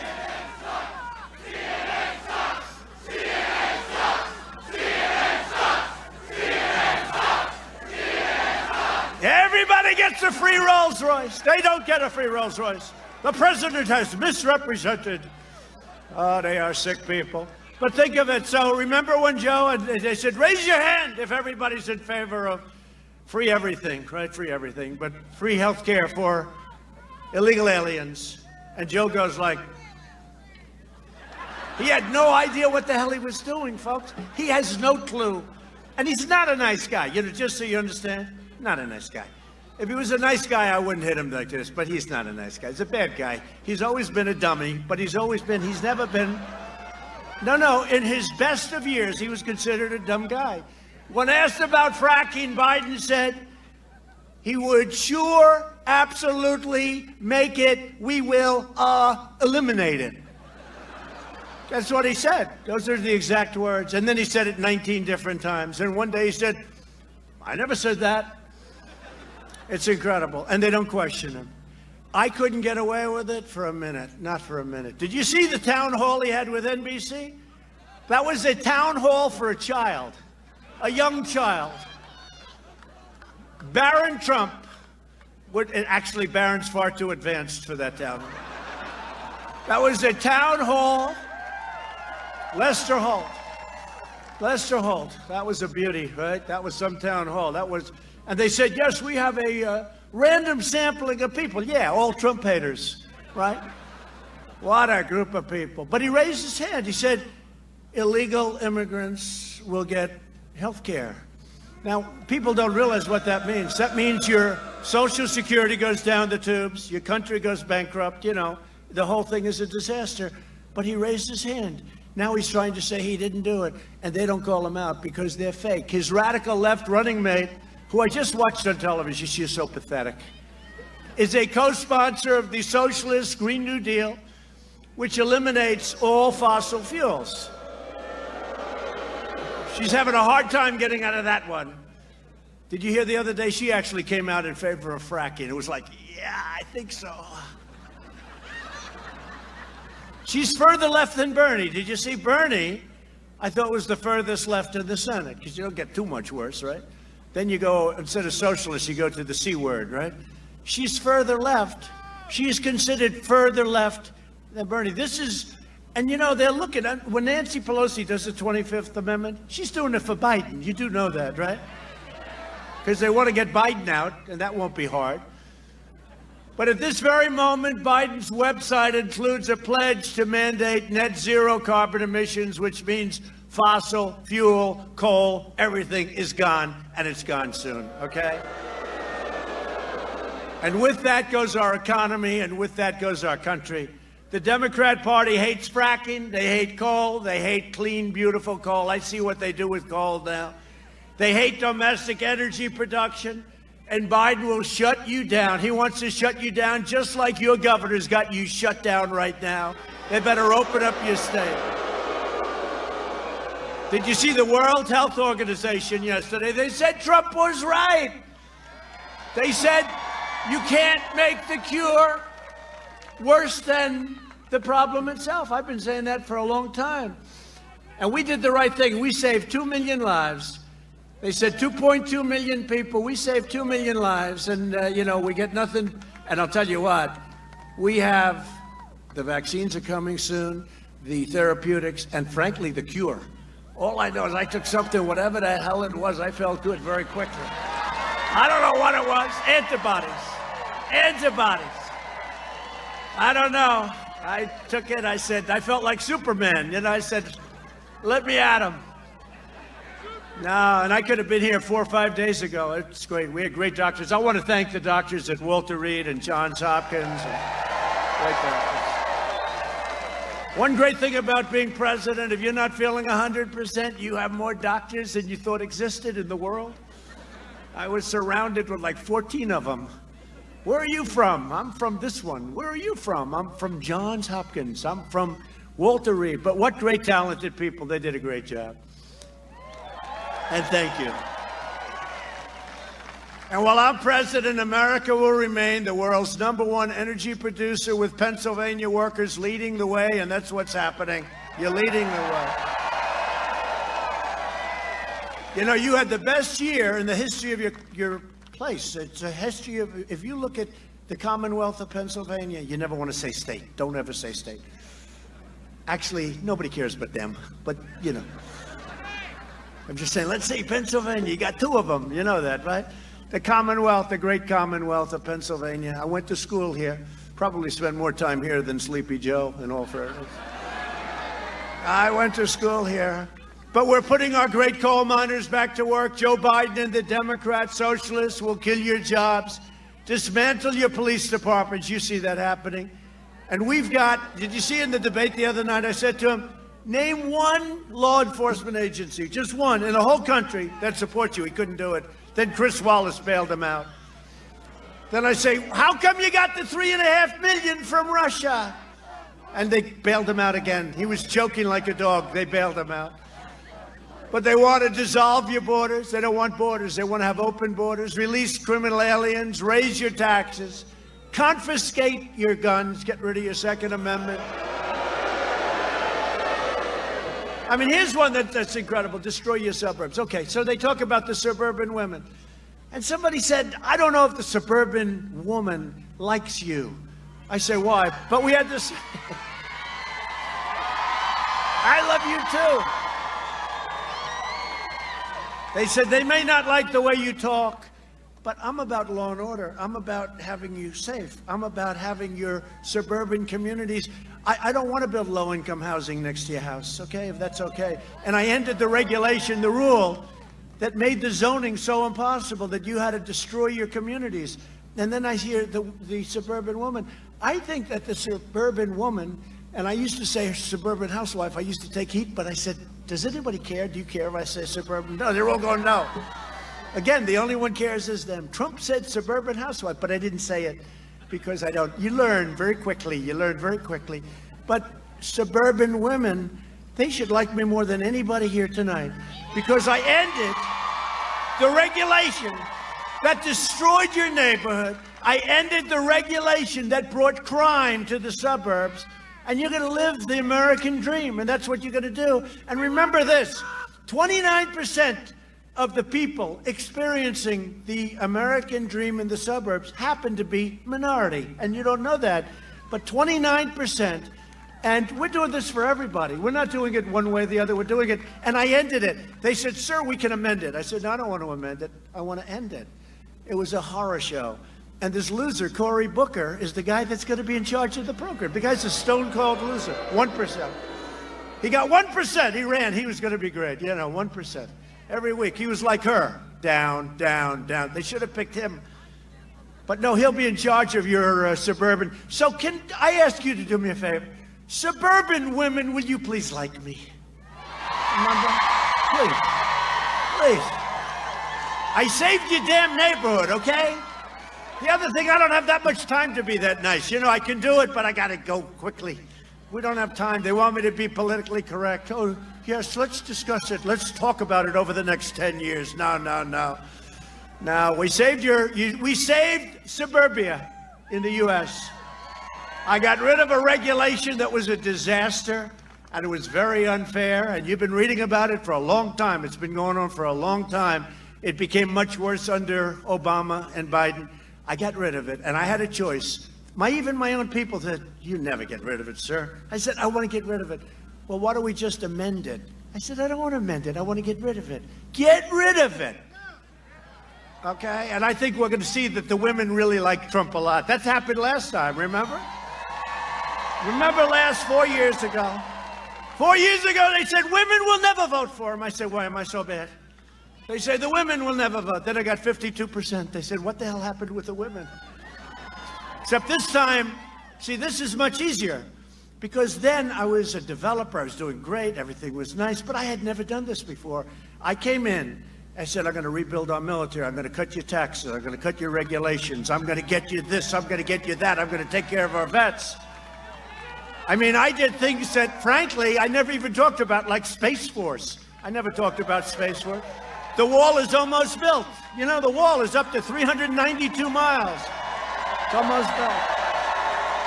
And Mexico is paying for the wall, by the way. You know that. I've been saying it. They hate to hear that, but they're paying. You know, we're putting a charge on where the cars go through. And it'll more than pay for the wall. But we have now the most secure southern border that we've ever had.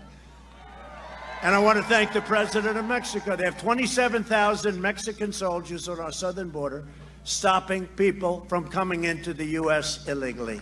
Thank you very much. No, but we did all these things. So this time, in theory, it should be easier. But don't forget, I've gone through years of a fake witch hunt. And now it turned out that they were the guilty party. They were the ones dealing with Russia. They were the guilty people. Think if I didn't have every night on that fake CNN right over there with the light on. The light just went off. It just went off. Every time I point to them, the light goes off. It's all right. Keep it off. Nobody's watching them anyway. But, you know, think if I didn't have every night Russia, Russia, Russia. Hey, and nobody's been tougher on Russia than me. What I've done for NATO, raised $130 billion a year from other countries that weren't paying their bills. They were delinquent, as we said in the real estate business. They were delinquent. And that goes up to $410 billion. Nobody did that. Obama used to send them pillows, maybe from the Pillow Man on Fox. Did you ever see a man advertise so much? I've never seen it. I've never seen the biggest advertiser. I think he's the greatest advertising genius, Mike. He's the greatest advertiser. If I gave him our budget, you wouldn't be able to do anything else but watch Trump ads. The Pillow Man. I tell you, I never saw so many ads in my life. Every day it's the pillow, the pillow. Now he came out with a sheet, and I'm going crazy. That's all. That's all we need now is a new sheet. But he's on our side, too, by the way, that guy. He's on our side. Mike. And now Biden even refuses to answer questions unpacking the Supreme Court. You know, elections have consequences. Winning and losing an election, that's big consequences. And we've been winning elections. And they say, well, you know, Trump shouldn't be appointing the new justice because, well, I'm president. In fact, as you know, a lot of your great justices said, no, they're appointed. Justice Ginsburg just said recently, not so long ago, no, he's president for 4 years, not for 3 years. You appoint. Now, she was referring to Obama, I think, or Clinton or somebody, but wasn't referring to me, I can promise you that. Oh, don't worry. Don't worry. It's being filmed. It's being. You don't have to worry about that. That's much easier than we'll build a wall that goes for a lot. That's one of, you know, the wall is one of the biggest projects in the history of this country. You know that, right? And we had a party dedicated to the proposition that there will never, ever be a wall. There will never. They knew it was the right thing to do. And I made one big mistake. I should have come, instead of saying we will build a wall, I should have said we will never, ever build a wall. They would have given me so much money. Made a big mistake. Oh, great congressman over there. Are you guys having a good time, by the way? Huh, Mike? He said the voters don't deserve to know. And he'll tell you after the election what he's going to do. And you know what I did? I gave you a list. I have 45 people on that list. Every one of them's a star. And I gave you a list. Yeah, sit down, everybody. Just enjoy yourself. What the hell? Look at these people. I didn't even realize you're all standing. I didn't realize you had seats. You're lucky. This is one of the few crowds we provided seats. That's because it's Pennsylvania, I guess. It's pretty good. If they win, Democrats will pack the Supreme Court with radical left justices who will shred your Second Amendment. You can forget about guns, empower violent mobs, and shield deadly criminals and terrorists. To defend our Constitution from this madness, I proudly nominated Judge Amy Coney Barrett of the United States Supreme Court and to the court.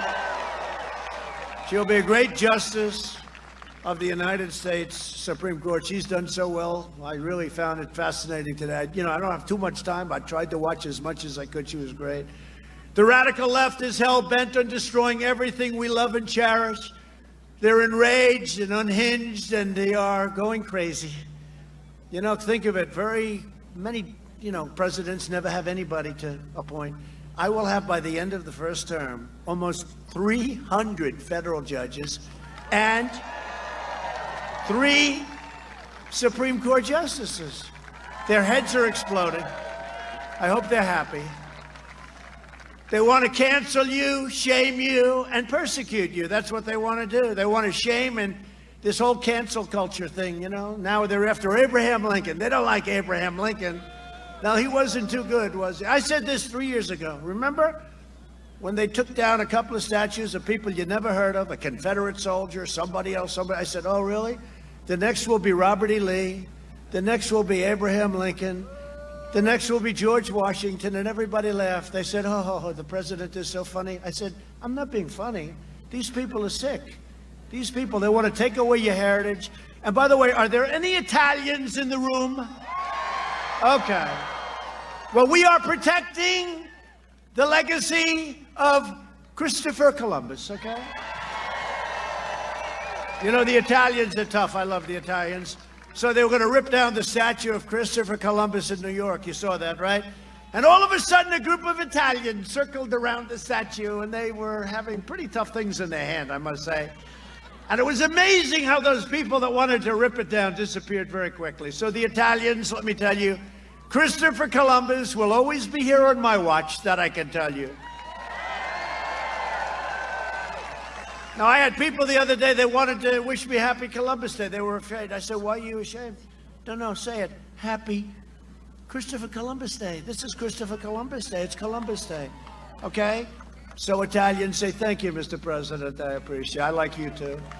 I love the Italians. They want to punish the middle class, expunge every last trace of traditional values, and replace the American dream with the socialist nightmare. And that's what would happen. Just take a look at what's going on in other parts of the world. Biden's agenda, not that he has one, but, he does whatever they tell him to do. He got so lucky. She should have gotten out. She was faithful. She would have gotten out. Bernie would have run. We would have been running against crazy Bernie instead. But I'd rather run against Joe because there's no enthusiasm. There's no energy. One thing with Bernie's people, and we got a lot of people last time from Bernie because they love me on trade, because they know our country has been ripped off on trade like no country has ever been ripped off. And Bernie's people get that, and they like us on trade. Biden's agenda would be a catastrophe for seniors. For years, Biden tried to cut Social Security and Medicare. Nobody remembers that, and the press will never bring it up. But he tried to cut your Social Security, right? Now Biden is pledging mass amnesty and federal health care for the illegal aliens, decimating Medicare and destroying your Social Security. Biden cares more about illegal aliens than he cares about your senior citizens, and it's true. And let me just tell you this, and I say it strongly, and when I first got elected, they always played the Social Security card, and nothing happened, right? Your Social Security now is better than ever. I haven't touched it. While I am president, no one will touch your Medicare or your Social Security. Under my leadership, we're delivering a safe vaccine and a rapid recovery. If you vote for me, prosperity will surge. Normal life, that's what we want, normal life. We want normal life. We'll fully resume, and next year will be one of the greatest economic years in the history of our country. It's already happening. How about the stock market? Who has 401ks in the audience, right? Well, I can tell you one thing, I'm getting all of your votes. I'm getting your votes. Your 401ks are setting records. Think of it, as we're rounding the turn, and we are. They go crazy when I say it. We're rounding the turn on the pandemic. We understand that, hey, I just had it. Here I am, you know, it's me. It's actually me. And I could have stayed in the basement of the White House or maybe the top floor of the White House. I could have done that, but I'm the president of the United States. I can't do that. I got to get out, and I have to meet people, and I have to see people, and I know it's risky to do that, but you have to do what you have to do. You know, I'm the president. I can't sit in the basement and say, let's wait this thing out. I'm not going to do that. And now I'm immune, they tell me. I'm immune. I could come down and start kissing everybody. I'll kiss every guy, man and woman, man and woman. Look at that guy, how handsome he is. I'll kiss him. Not with a lot of enjoyment, but that's okay. Joe Biden would terminate our recovery, delay the vaccine, prolong the pandemic, and annihilate the economy with draconian, unscientific lockdowns like you're having right now in Pennsylvania with this governor who is killing you. Tom Wolf. Come on, Tom. Open up Pennsylvania, Tom. Open it up. You know what's going to happen. November 4th, they'll open it up. You know that. They're doing it. They want to keep the numbers as bad as possible. Here's the problem. The numbers are going to come out just before the election. So we have November 3rd. The numbers are going to come out. And Pennsylvania's a late voting state. You actually believe in going to a poll because you see all the shenanigans. No, you're a late voting state. And all I can tell you is when I came here, and I said this before, but when I came here, I promised you a lot of things. I've done much more than I promised you. You had the best year you've ever had, and you're going to have a better year next year. You damn well better vote for me, Pennsylvania. You better vote for me. Sleepy Joe Biden's plan will crush America. And my plan, we're going to crush the virus very quickly. It's happening already. It's happening. Almost 90% less mortality. You know, the mortality rate is at like 85. If you had it 7 or 8 months ago, it was not as good as if you have it now. And soon it's going to be perfecto. And I said that the drug that they gave me, we're going to be distributing it all over the country to hospitals and everything else. Because I'll tell you, that sucker works. That's my opinion. What do I know? But to me, it works. And the people that did it, they're phenomenal people. They've had great success with other vaccines and drugs. Just this week, we learned that another member of the Biden family is getting rich off connections to Joe. His son-in-law, just came out, a big story, is cashing in on the China virus pandemic, just like Hunter. Where's Hunter? Crashed in on China. What do you think where Hunter walks in and he walks out with $1.5 billion to manage for China? I said to a friend of mine, one of the biggest guys on Wall Street, does that ever happen? He said, I'm the biggest guy on Wall Street. That doesn't happen for me. 10 minutes, he had $1.5 billion. Maybe he's not so stupid after all. To fight the China virus, we launched the largest mobilization since World War II. And we really should get credit for what we've done, because I'll tell you, Mike Pence and all of these people, they have worked so 24 hours around the clock. Our early and aggressive action saved as many as 2 million lives. Remember when they said, no, you don't want to ban China, don't ban China. I did it in January. They were talking a month and a half later, we shouldn't be doing it. He called me xenophobic. I said, Joe, give me a definition of xenophobic, please. He was unable to do that. We pioneered life-saving therapies and reduced the fatality rate by 85%. I'm working with the FDA to make the antibody treatments I received, and everybody, we're going to have them, they're going to be shipped very soon. We're working on an emergency use authorization, very complicated stuff. And the FDA has never responded like they've responded to me. This could have taken years, what we've done, and we've done it in weeks. I know they came to me on one thing and they said, sir, that will take approximately 2.5 years. I said, no, it's no good. When do you need it, sir? Next week? Tomorrow? How about tomorrow? No, we're pushing them hard. The FDA has been great. To everyone fighting to recover from the virus, I feel your pain because I felt your pain. And we will beat this virus together. And for those, who has had it? Who has had it here? Who's had it? Yeah, a lot of people. Well, you're the people I want to say hello to because you're right now immune. You're right now immune. Or they say that. You know, they hate to admit it because I had it. So in the old days, they said, well, if you have it, you're immune for life, right? Once I got it, they give you 4 months. They say you're immune. You know, it's anybody else but me. You're immune for life. Through Operation Warp Speed, which is incredible, we'll have 100 million vaccine doses before the end of this year. 100 million. And the vaccine will end the pandemic once and for all. And remember this, because I have the endorsement of, I think, every major law enforcement and minor law enforcement group in the country.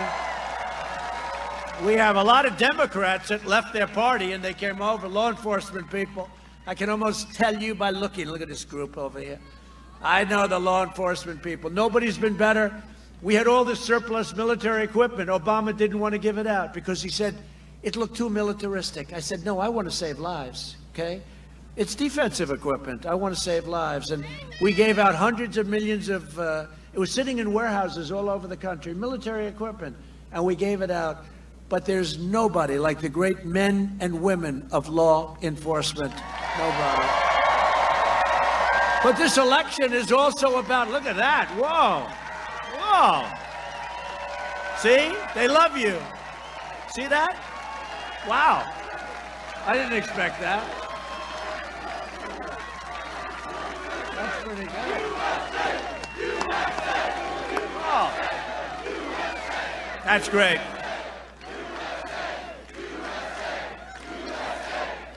But this election is about law and order. You look at Portland. We keep saying to the governor, look, Governor, Oregon, I said, Governor, let us go in. We'll solve the problem in 30 minutes. They don't want to do that. You know, they're supposed to ask you to come in. We did a great job in Minnesota, Minneapolis, except, you know, instead of 10 days, they could have called us like 2 hours later. But they came in and they lined up and they were not socially distanced. They lined up. You saw that? They came in wearing black uniforms, $250,000, most expensive uniforms. I never saw so many computers on a helmet. But they went in and they had their tear gas and they had their pepper spray, which the other side doesn't want us to use anymore. They said, no, we don't want to do that. These people are a lot of bad people out there. You know, they're anarchists, radical left anarchists, okay? So they came in, you saw it.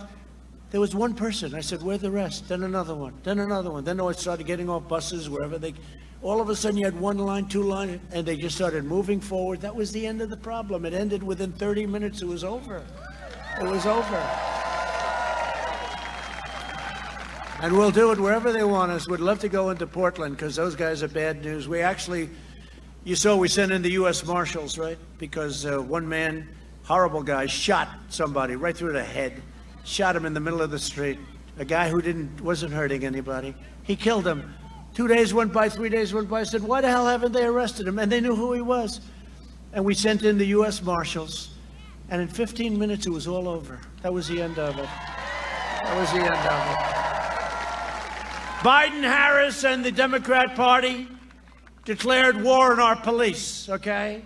And we've proudly received the endorsement of the National Association of Police Organizations, the National Troopers Coalition, the International Union of Police Associations, the Pennsylvania State Troopers Association, wow, the Fraternal Order of Police, including those in Philadelphia, Pittsburgh, Scranton, and virtually every single police organization in America. And during the debate, I asked Sleepy Joe, I said, give me one organization, law enforcement, that's endorsing you. And he couldn't do it. Then Chris Wallace saved him. Then I said, remember I said, so tell me, say the words law and order. Say it, Joe, say it. He couldn't do it, he wouldn't do it, he wouldn't do it. Because you know what? Because he'd be run out of his party if he said the words law and order. Then I think at the end, didn't he say like law and order and safety and justice and, you know, all the stuff? No, law and order. Say law and order, Joe. He couldn't do it. So we're joined tonight by some real warriors. Warriors of a different type. Political warriors. They're okay too, right? And they're friends of mine. They're great people. Representative John Joyce. John, please. A guy's been around a long time and he fights like hell. G.T. Thompson. GT, thank you. Right. Be careful with your election. I hear you're only up 40 points, GT. Another one who's only up about 44 points, a really good friend of mine, and he's tough as hell, Mike Kelly. I say, GT, Mike, you need any help? I'll come and help you in your district. No, sir, we don't really need help. Don't worry about it. A friend of mine and a great gentleman, and he was the first one that predicted that I was going to win this thing, I'll tell you. Former Congressman Lou Barletta. Thank you, Lou. Thank you, Lou. How are we doing, Lou? Are we doing okay? How do we compare to 4 years ago? Better. Okay, good. He said the right thing. Anyway, yeah, I think a lot better because we produced. Again, 4 years ago, I said we're going to do things. Now we've done them all, plus additional things. I mean, a lot of additional things. I never talked about Space Force. We did Space Force. You know, somebody did Space Force. That's like a major achievement for 4 years. That's one thing. That's like one thing out of so many other things. So it's one of those things, but I never used to talk about that.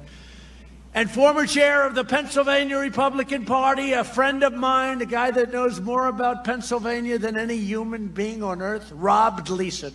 Rob, thank you. How we doing, Rob? Good? Okay, good.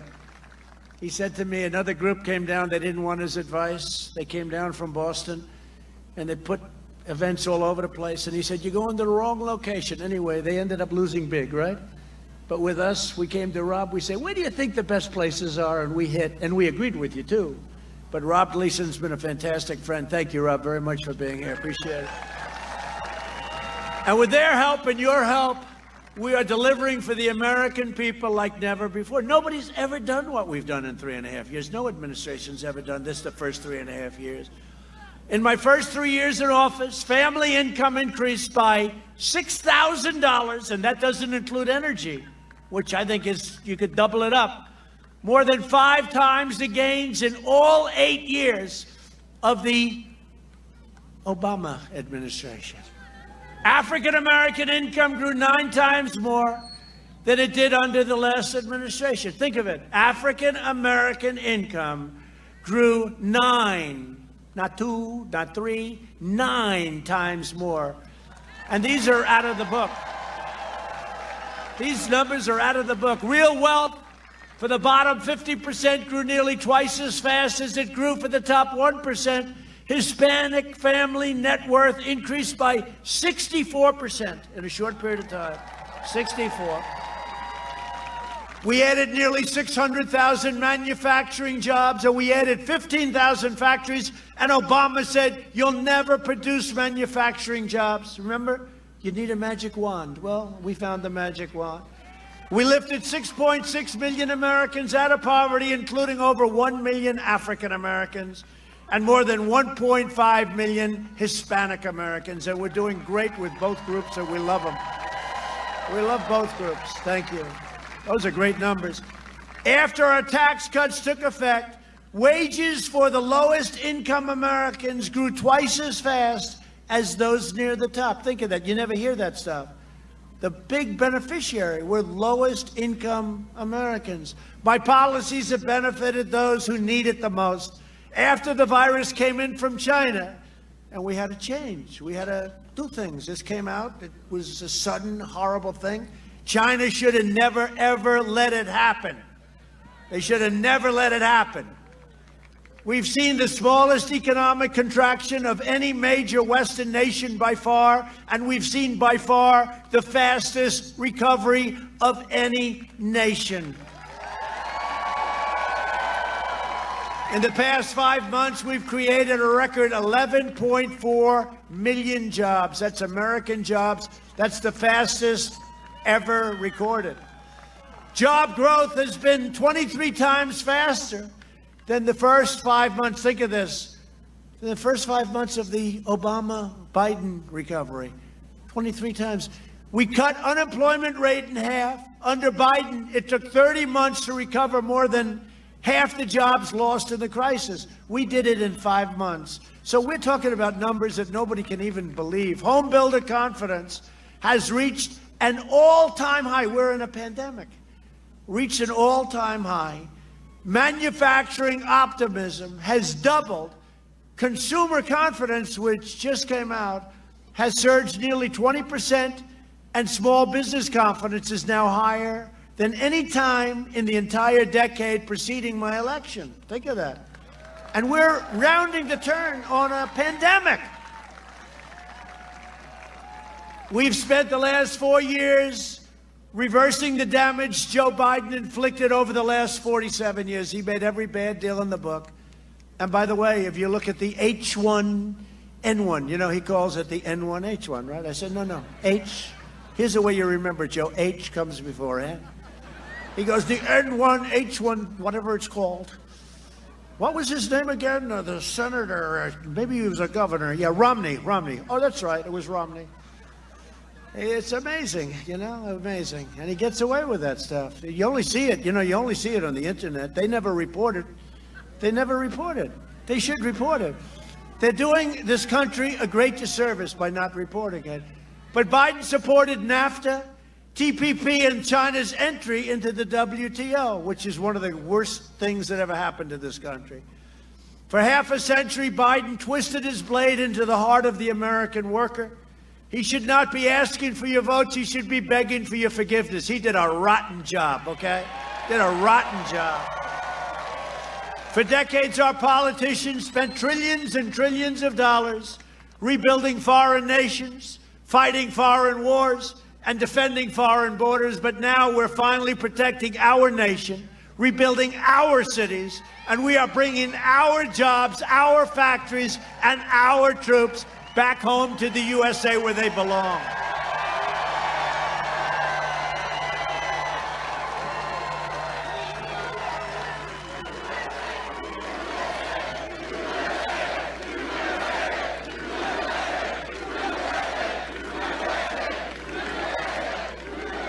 Almost done.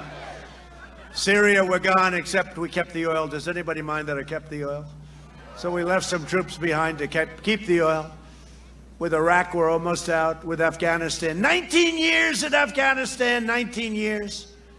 And we're really serving as policemen. It's great to be policemen, but they got to have their own policemen. They got to do it themselves. But we're bringing them home. We're down to a very few number of soldiers. To save our auto industry, I withdrew from the last administration's Trans-Pacific Partnership disaster. It would have been a disaster. It would have destroyed your automobile industry and others. To defend our steel and aluminum workers, I imposed historic tariffs on dumped goods. Remember when they were dumping steel all over the place? You guys were getting killed. Saving those industries from total destruction.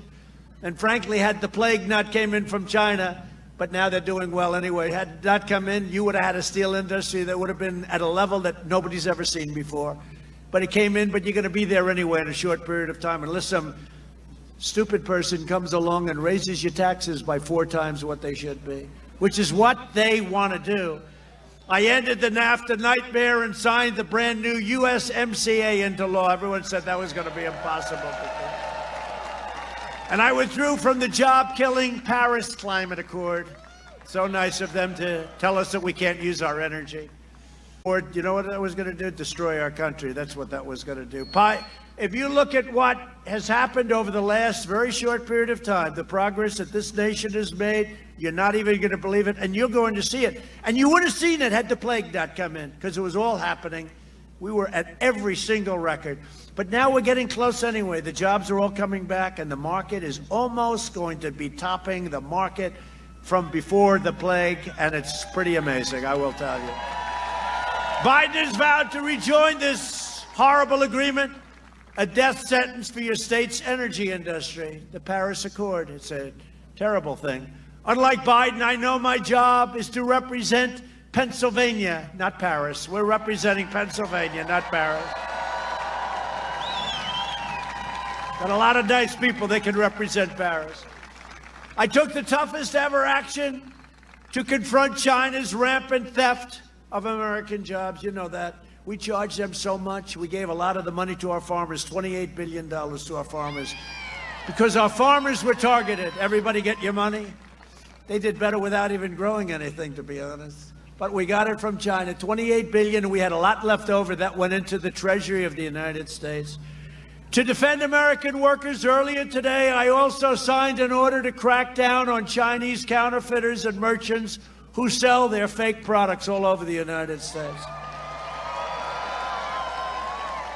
They put the name Tiffany. Tiffany. It's got the blue box, everything. Tiffany, Tiffany, Tiffany. Isn't that wonderful? But it wasn't made by Tiffany. Biden will eliminate my tariffs on China. He's already said he's going to take the tariffs off China. There goes your steel industry. There goes your aluminum industry. There goes everything.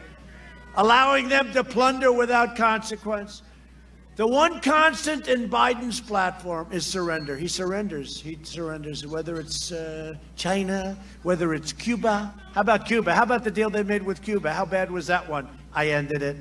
That's why both China and the far left are desperate for a Biden win, because he will surrender our jobs to China. China will own the United States if that sleepy guy gets the position, okay?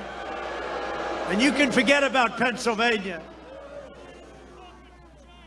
And you know, don't also forget, your streets will be surrendered to the mob. You know, Republican areas are great. They're doing great. The crime is at record lows, everything else. These are the Democrat, super liberal Democrat areas.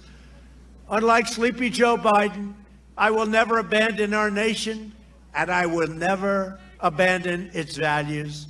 My goal is not to make friends in the D.C. swamp. My goal is to fight for you and fight for your family. In 2017, I proudly signed a historic executive order making it official government policy to buy American and hire American. My opponent has put forward a radical plan to eliminate U.S. borders by implementing catch and release programs that I ended. You know what catch and release is? You catch a murderer, you catch a rapist coming across our border, and you release them. Catch them, and release them. And you say, I'm sorry, 3 years from now, please come back for a court case. Nobody comes back. Imposing deadly sanctuary cities and suspending all removals. They don't want any removals. This is what Biden agreed to with crazy Bernie Sanders. When you have people that are in this country illegally, even if they're murderers, if they're rapists, no matter what they are, you can't remove them. We've removed tens of thousands of people, including MS-13. It would mean the total nullification of U.S. borders, overwhelming every city and town in America, and especially in a place like Pennsylvania. If Biden wins, your borders are gone, which means your health care is gone, the middle class is gone, and your safety is gone. Other than that, you'll be doing very nicely. Under my leadership, we achieved the most secure border in U.S. history. And we're finishing that wall. It's going to be built very soon. It's going to be finished. We're going to have the greatest celebration. That was a tough one. That was a tough one. Remember, they said, we don't need a wall. They wanted drones, you know, drones flying around, looking at the people pouring across the border. They wanted drones. They wanted modern technology. You know what I've said often, right? There are two things that will always be around in 1,000 years, in 2,000 years. All new computers, all new everything. You know, you come up with a new computer, you come up with a new chip. 3 days later, it's obsolete. I would not want to be in that business. But there are two things, a wall and a wheel, right? A wall and a wheel. In 1,000 years, 2,000 years, it's going to be here. We invested $2.5 trillion in the U.S. military and launched the first new branch of the United States Armed Forces in more than 75 years, Space Force. For our great vets, we passed VA choice and VA accountability. Nobody thought we'd ever get that done. We killed the leader of ISIS, al-Baghdadi.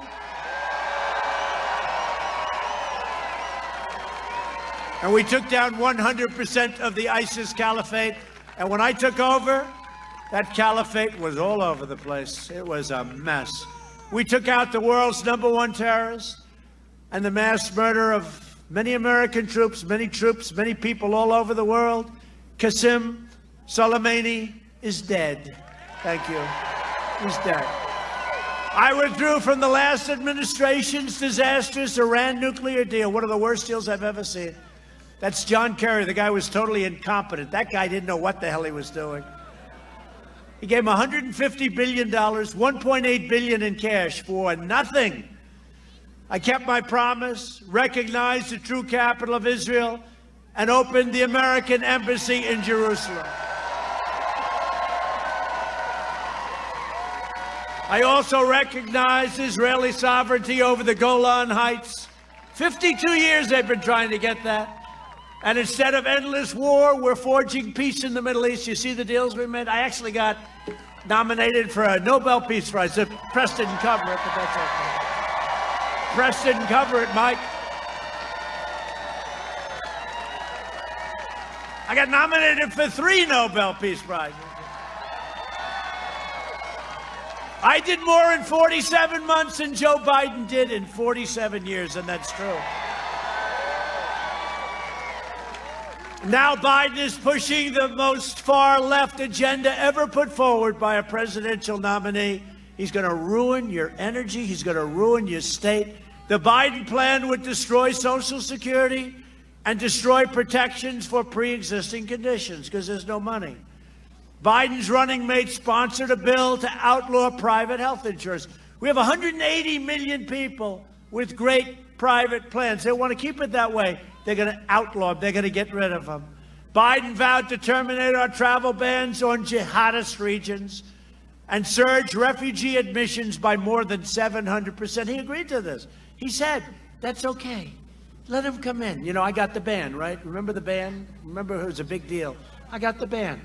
I said, if it's okay, we have unfriendly countries. If it's all right with you, they're not coming into our country. I got the ban. We won in the Supreme Court, 5-4. I got the ban. He wants to give up the ban. He wants to let people pour into our country. 700% increase, opening the floodgates to radical Islamic terrorism. I don't want to speak too much. Little wood. This is real wood. I don't want to speak too much, but you haven't seen too many things happening lately, have you? He'll ban school choice, charter schools, and Pennsylvania opportunity scholarships. In his second term, I will provide school choice to every parent in America. It's so important.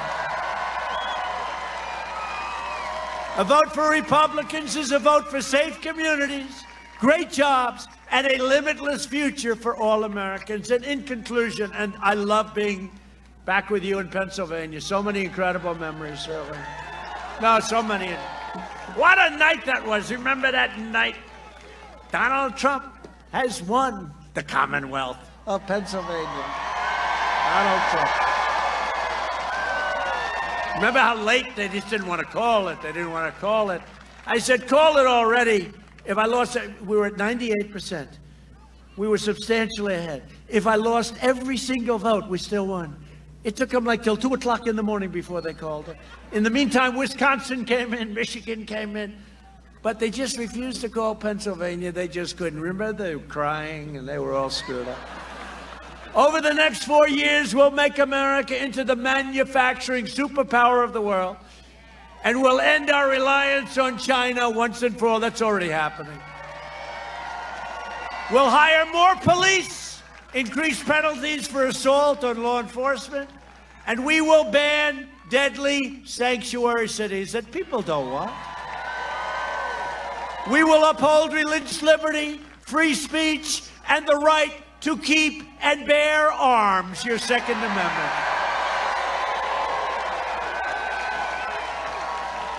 We'll strike down terrorists who threaten our citizens, and we will keep America out of endless, foreign, ridiculous wars.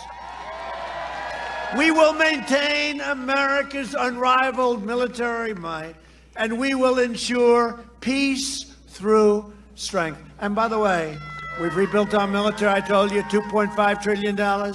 We have weapons and equipment, the likes of which no country has ever seen before. We are the envy of Russia. We are the envy of China. We are the envy of everybody. There is no country that has what we have. And I will tell you, when I first came here, one of our generals, highly overrated, said to me, "Sir, we have no ammunition." That's where we started. And now we have the greatest weapons anywhere in the world, and just hope to God we never have to use them. We will end surprise medical building. require price transparency, which is already signed January 1st, it kicks in, and further reduce the cost of prescription drugs. And I'm talking about 50, 60, 70, 80%. Because of what I've done with favored nations. We're getting the lowest price, Mike. The whole world, we're going down, we're taking these nations, they pay a fraction of what we pay. I said, nope, whatever they pay, I want to pay. Why are we paying more than any other nation? We're the highest, we're going down to match the lowest. The drug companies don't love me too much, just in case you haven't heard. We will strongly protect Medicare and Social Security. We'll always protect patients with pre-existing conditions. America will land the first woman on the moon, and the United States will be the first nation to land an astronaut on Mars, and we're very close. We will stop the radical indoctrination of our students and restore patriotic education to our schools. We will teach our children to love our country, honor our history, and always respect our great American flag.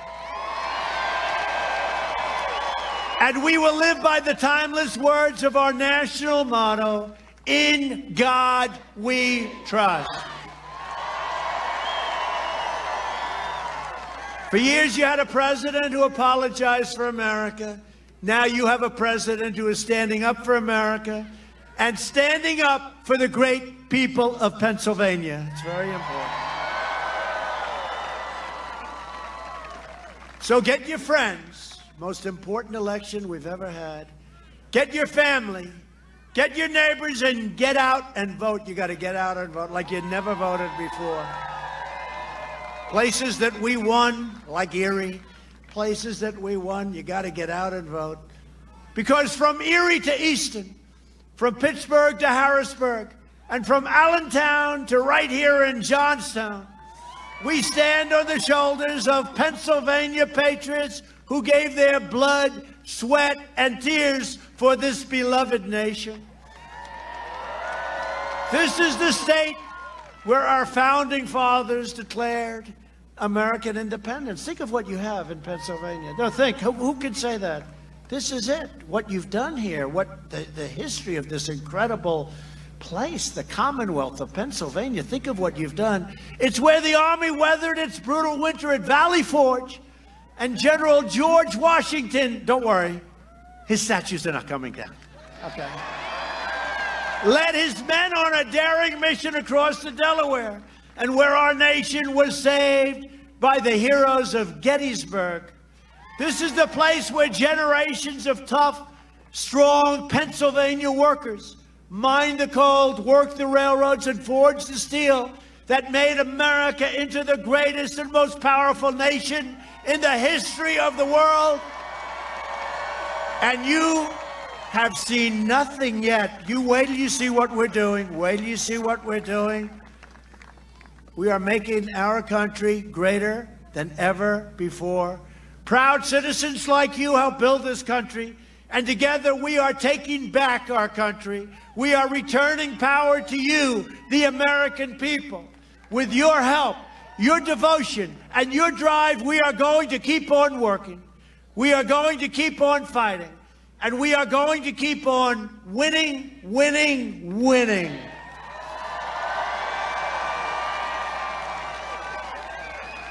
And when your great congressmen to come to see me, right? This great, what a group of warriors. I don't know, with them, I'm not sure I can handle that group. But when they come in to see me in the Oval Office, they say, Mr. President, Pennsylvania's not used to winning this much. We got to slow it down a little bit.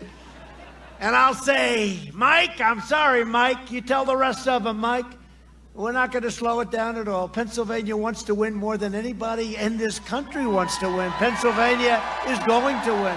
We're never going to stop. We're going to keep on winning. We're going to win so much, you're going to love every moment of it, all right? Hey, you know what? You lost long enough, I can tell you that. Many years where your factories and your plants left because we had stupid leadership. Don't kid yourself. You lost for a long time, and now you're winning, and you're winning like never before. Open it up, Governor. Open it up. Because we're one movement, one family, one people, and one glorious nation under God. And together with the incredible people of Pennsylvania, we have made America wealthy again. We have made America strong again. We have made America proud again. And we will make America safe again. And we will make America great again. Thank you very much, Pennsylvania. Thank you. Get out and vote. Vote, vote, vote. You heard the man. Get out and vote, Pennsylvania. Welcome back to the Right Side Studio. I'm Joe Seals. We're going to go back live to the scene where we have our correspondents, Liz Willis, Alex Caldwell, and our special guest host, Scott Pressler. Just hang around for that. See Scott Pressler. He's doing an amazing job there in Johnstown tonight. He's camped out in the state of Pennsylvania to help register Republican voters for President Trump. We're going to be camped out in the state of Pennsylvania pretty much because there's going to be lots more of these rallies here in the Keystone State. We are so honored and humbled to be able to play a role in this election. 113,000 of you, I think we have tonight watching at once on YouTube. We again beat the mainstream media on YouTube. We appreciate it. We could not do it without you because we are a viewer-supported network, a small media company from Auburn, Alabama, and we've been around for 4 years now. But we rely on you and your support. We're viewer supported so that no one can tell us what we can and can't do, can and can't say on our network. And we just show you the facts and let you decide. That's what we do. And we were the only ones again tonight to show the crowd. If you like what we're doing here at RSBN and you want to help us, please consider helping us get to the next one because boy, do we have a lot of them coming up. I'm telling you, there's already 4 more on the books and we expect more to be announced every day, pretty much every day anyway. So if you want to support us, rsbnetwork.com/donate is the best way to do that. The money goes to our travel fund and to help us buy new equipment because we're going to need a lot more equipment to handle the last week of the election, especially. This is huge. The enthusiasm is greater than even in 2016, and I was around for all of it.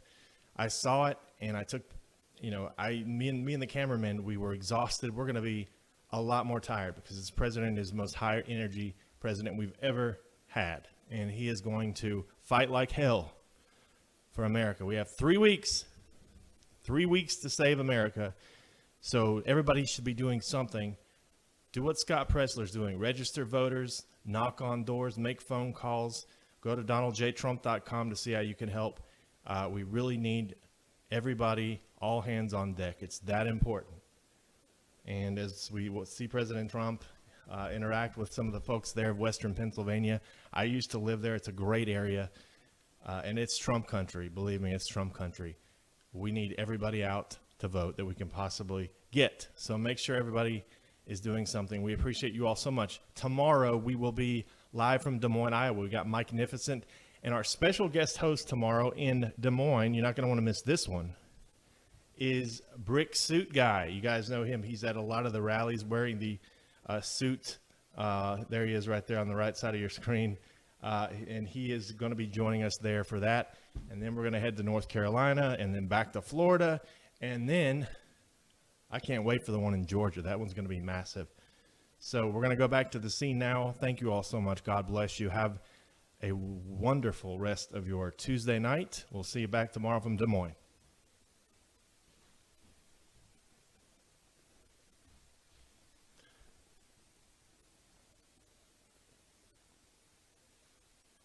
Also, thank you to the moderators. Just wanted to say that. Keep forgetting that.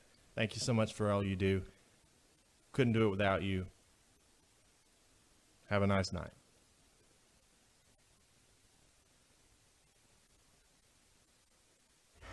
Ladies and gentlemen, there you have it. Another incredible rally live from Johnstown, Pennsylvania. We are Right Side Broadcasting Network. I'm your host, Liz Willis, and we had an incredible turnout here tonight.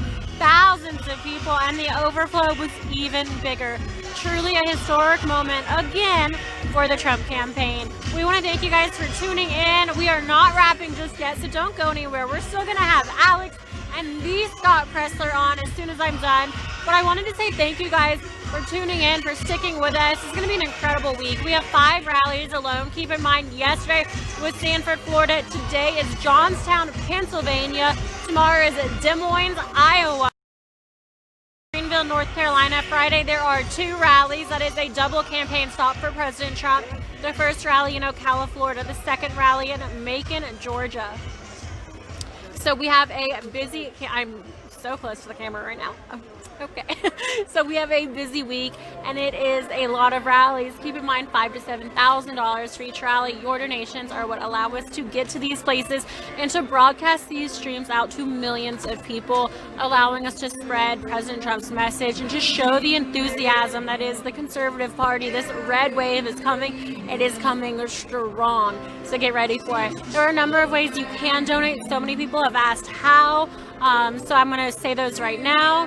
And they are always welcome. Every penny helps us get to each rally. And again, almost entirely viewer funded. That's unheard of when it comes to the media. And we have been fighting tooth and nail every inch, an uphill battle since 2015 to grow this company, but also to keep it really family oriented and to conserve our conservative beliefs. I guess that's redundant, but it's difficult. And you guys have made it possible. So thank you so much. To continue donating, or if it's your first time, one of the ways you can donate is by clicking the $sign in the bottom right hand corner of the YouTube Super Chat. The second way is by going to our website. This is really easy. So we encourage the website donations a lot. It's also through PayPal, a tried, true, and trusted source.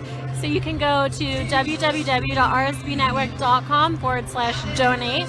Again, our website is www.rsbnetwork.com.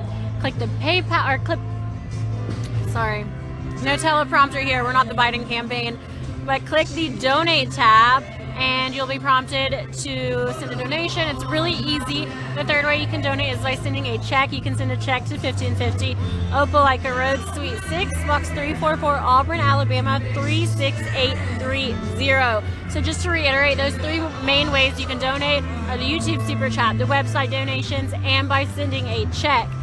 We also want to say thank you to our partners today, Disney Coins. They're an incredible company.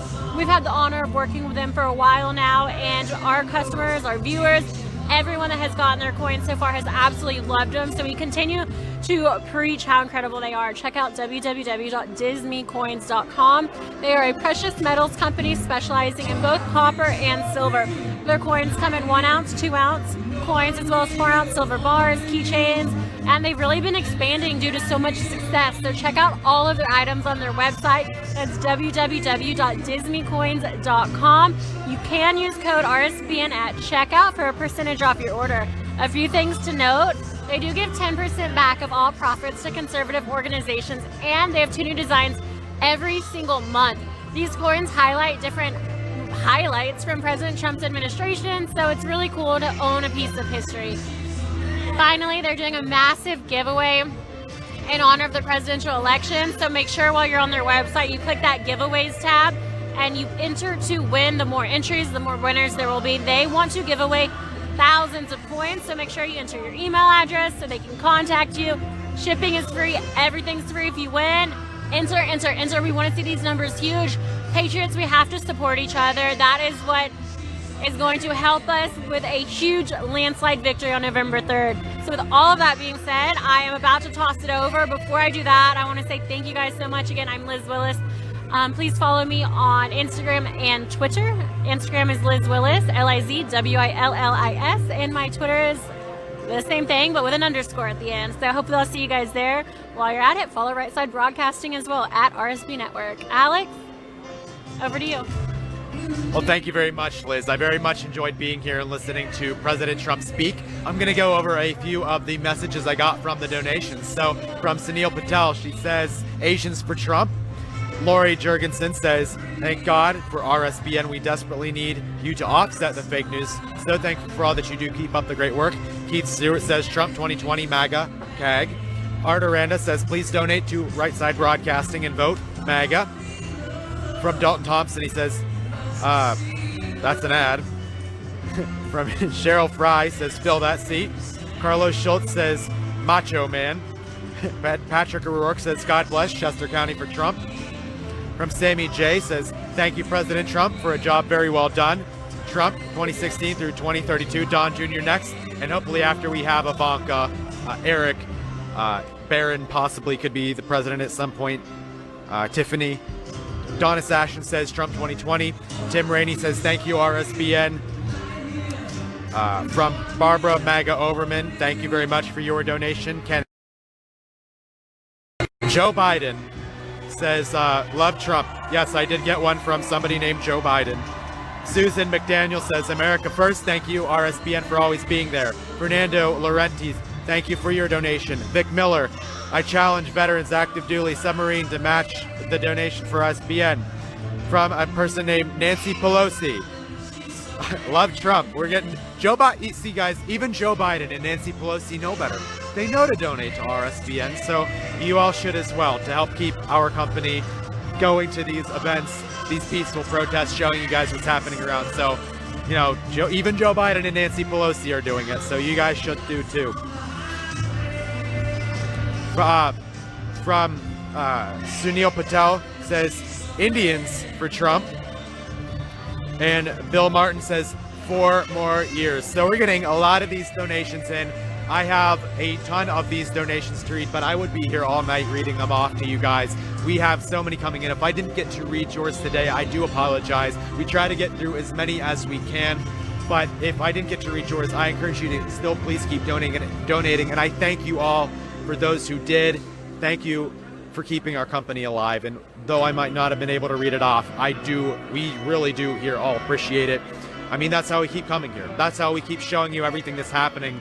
We film the president. We film from start to finish. We show you what he says without editing it. I mean, you're going to go on CNN tomorrow and they're going to have filtered it. They're going to have edited it to fit some kind of an agenda saying, oh, he was so racist when he said this. I'm take whatever he said and they'll throw it out of context. But we're not going to do it here. We're going to show you what he said. When he tells us to turn the cameras, we're going to turn the cameras for you guys. But it was quite an experience here today. I was here with Scott Pressler. It was his first time doing a peaceful protest here with us at RSBN, and he was a natural. There was no following anything that he said afterwards because, frankly, he stole the spotlight. He stole the stage. He did such a great job. We could not follow that. There was no way we could possibly do better than him. He did such a fantastic job. I was so glad to work alongside him today. You can follow his Twitter at Scott Pressler. You can follow Liz Willis at LizWillis_, and you can follow me at Real A Caldwell. And I'm going to wrap it up here with Scott, myself, and Liz. So we're going to wrap it up for you guys. We're going to say goodbye. So, Scott, do you have anything to say? This was your first rally. What did you think of it? Well, this was the first time definitely reporting from the back. Oh my gosh. It's amazing just watching Air Force One come in, getting to see the full view of the crowd. And I do have to say, it was so nice seeing President Trump back on his game. I think we could all see tonight that he's coming out of this so strong, so confident, and you can tell he feels good. So it was such an honor to be here with Right Side Broadcasting tonight. And I hope I did okay, guys. This was my first time. Don't judge me too much. I never thought I could talk so much without taking a break as much in my life. So. Oh, you did perfect. Well, thank you. Could not have asked for a better guest host. You said you're at 800,000 Twitter followers. Let's get you to 1 million. Let's get you to 1 million. That would be awesome. But the only reason is, guys, I want people to understand, though, what do all the likes, what do all the followers, what do all the retweets mean if we lose this November? The only thing that would help me is when I get to that 800,000, that you all bring 5 people to the polls. Because if I do my math correctly, 800,000 times 5 is 4 million new voters. So let's get out those voters, bring 5 people with you to the polls, and let's re-elect President Donald Trump. Well, thank you very much. And I don't think true words can be spoken. You have done such an amazing thing. Not only have you started getting people registering to vote, you've cleaned up an entire city. Yes. I mean, that's a lot of people talk. A lot of people say, I'm going to do this, I'm going to do this. You did it. President Trump said, Baltimore's a mess, it needs to be cleaned up. You volunteered. You said, okay.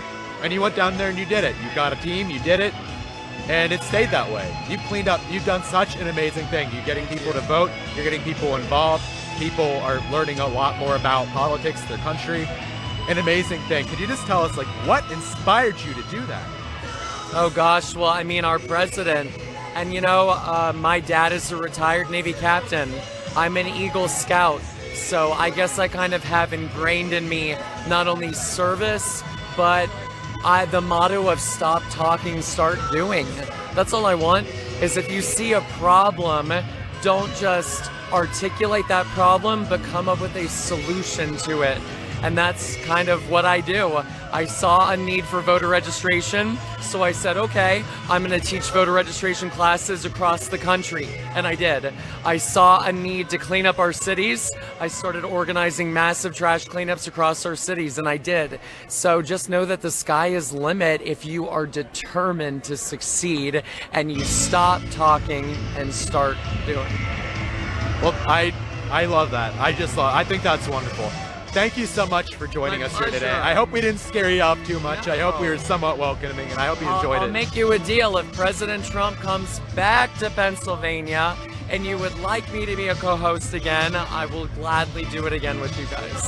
Well, I think you did a fantastic job. I think the audience agrees. I think our CEO agrees. So, love to have you back with us again. I'm sure the president will be back. He needs to win this state, so I'm sure we'll see him several more times. But I think we're going to start wrapping things up here, say our goodbyes. Is there anything else you'd like to say? Thank you guys so much for supporting the work that I do, that Right Side Broadcasting does. And I'm coming to Bradford, Pennsylvania tomorrow, the 14th. On the 15th, I'll be in Erie, Pennsylvania. The 16th, I'll be in Slippery Rock.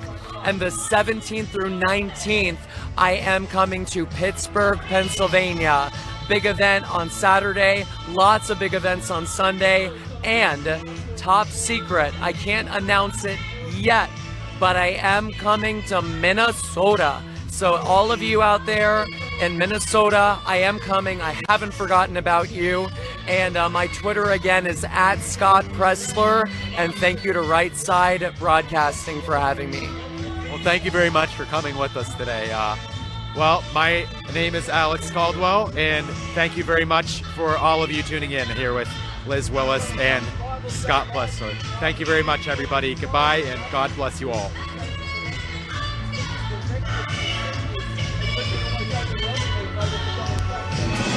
Hello, friends. Father Frank Pavone here, National Director of Priests for Life. Together with voting, we have to pray for the right outcome in this election. I want to invite you to go to electionprayer.com. In English and in Spanish, you will find a beautiful interdenominational prayer there for the election, and you'll be able to order these beautiful prayer cards with that prayer on it for your churches and groups and families. Electionprayer.com. And remember to support Right Side Broadcasting. Hey y'all, we're Diamond and Silk. Listen, our book dropped already, and we want you to get a copy of it. That's right. Uprising, who the hell said you can't ditch and switch? The Awakening of Diamond and Silk. That's right. Now you can get the book at diamondandsilkbook.com or anywhere that books are sold. And I want you to continue to support RSBN. That's right. Why? Because they've been here since the beginning. And they will be here to the very end. That's right. And guess what, y'all? What? We gonna win. That's right. You all get out and vote. Vote red. RED. Remove every Democrat. And make sure you vote for Donald J. Trump. We love y'all. Bye-bye.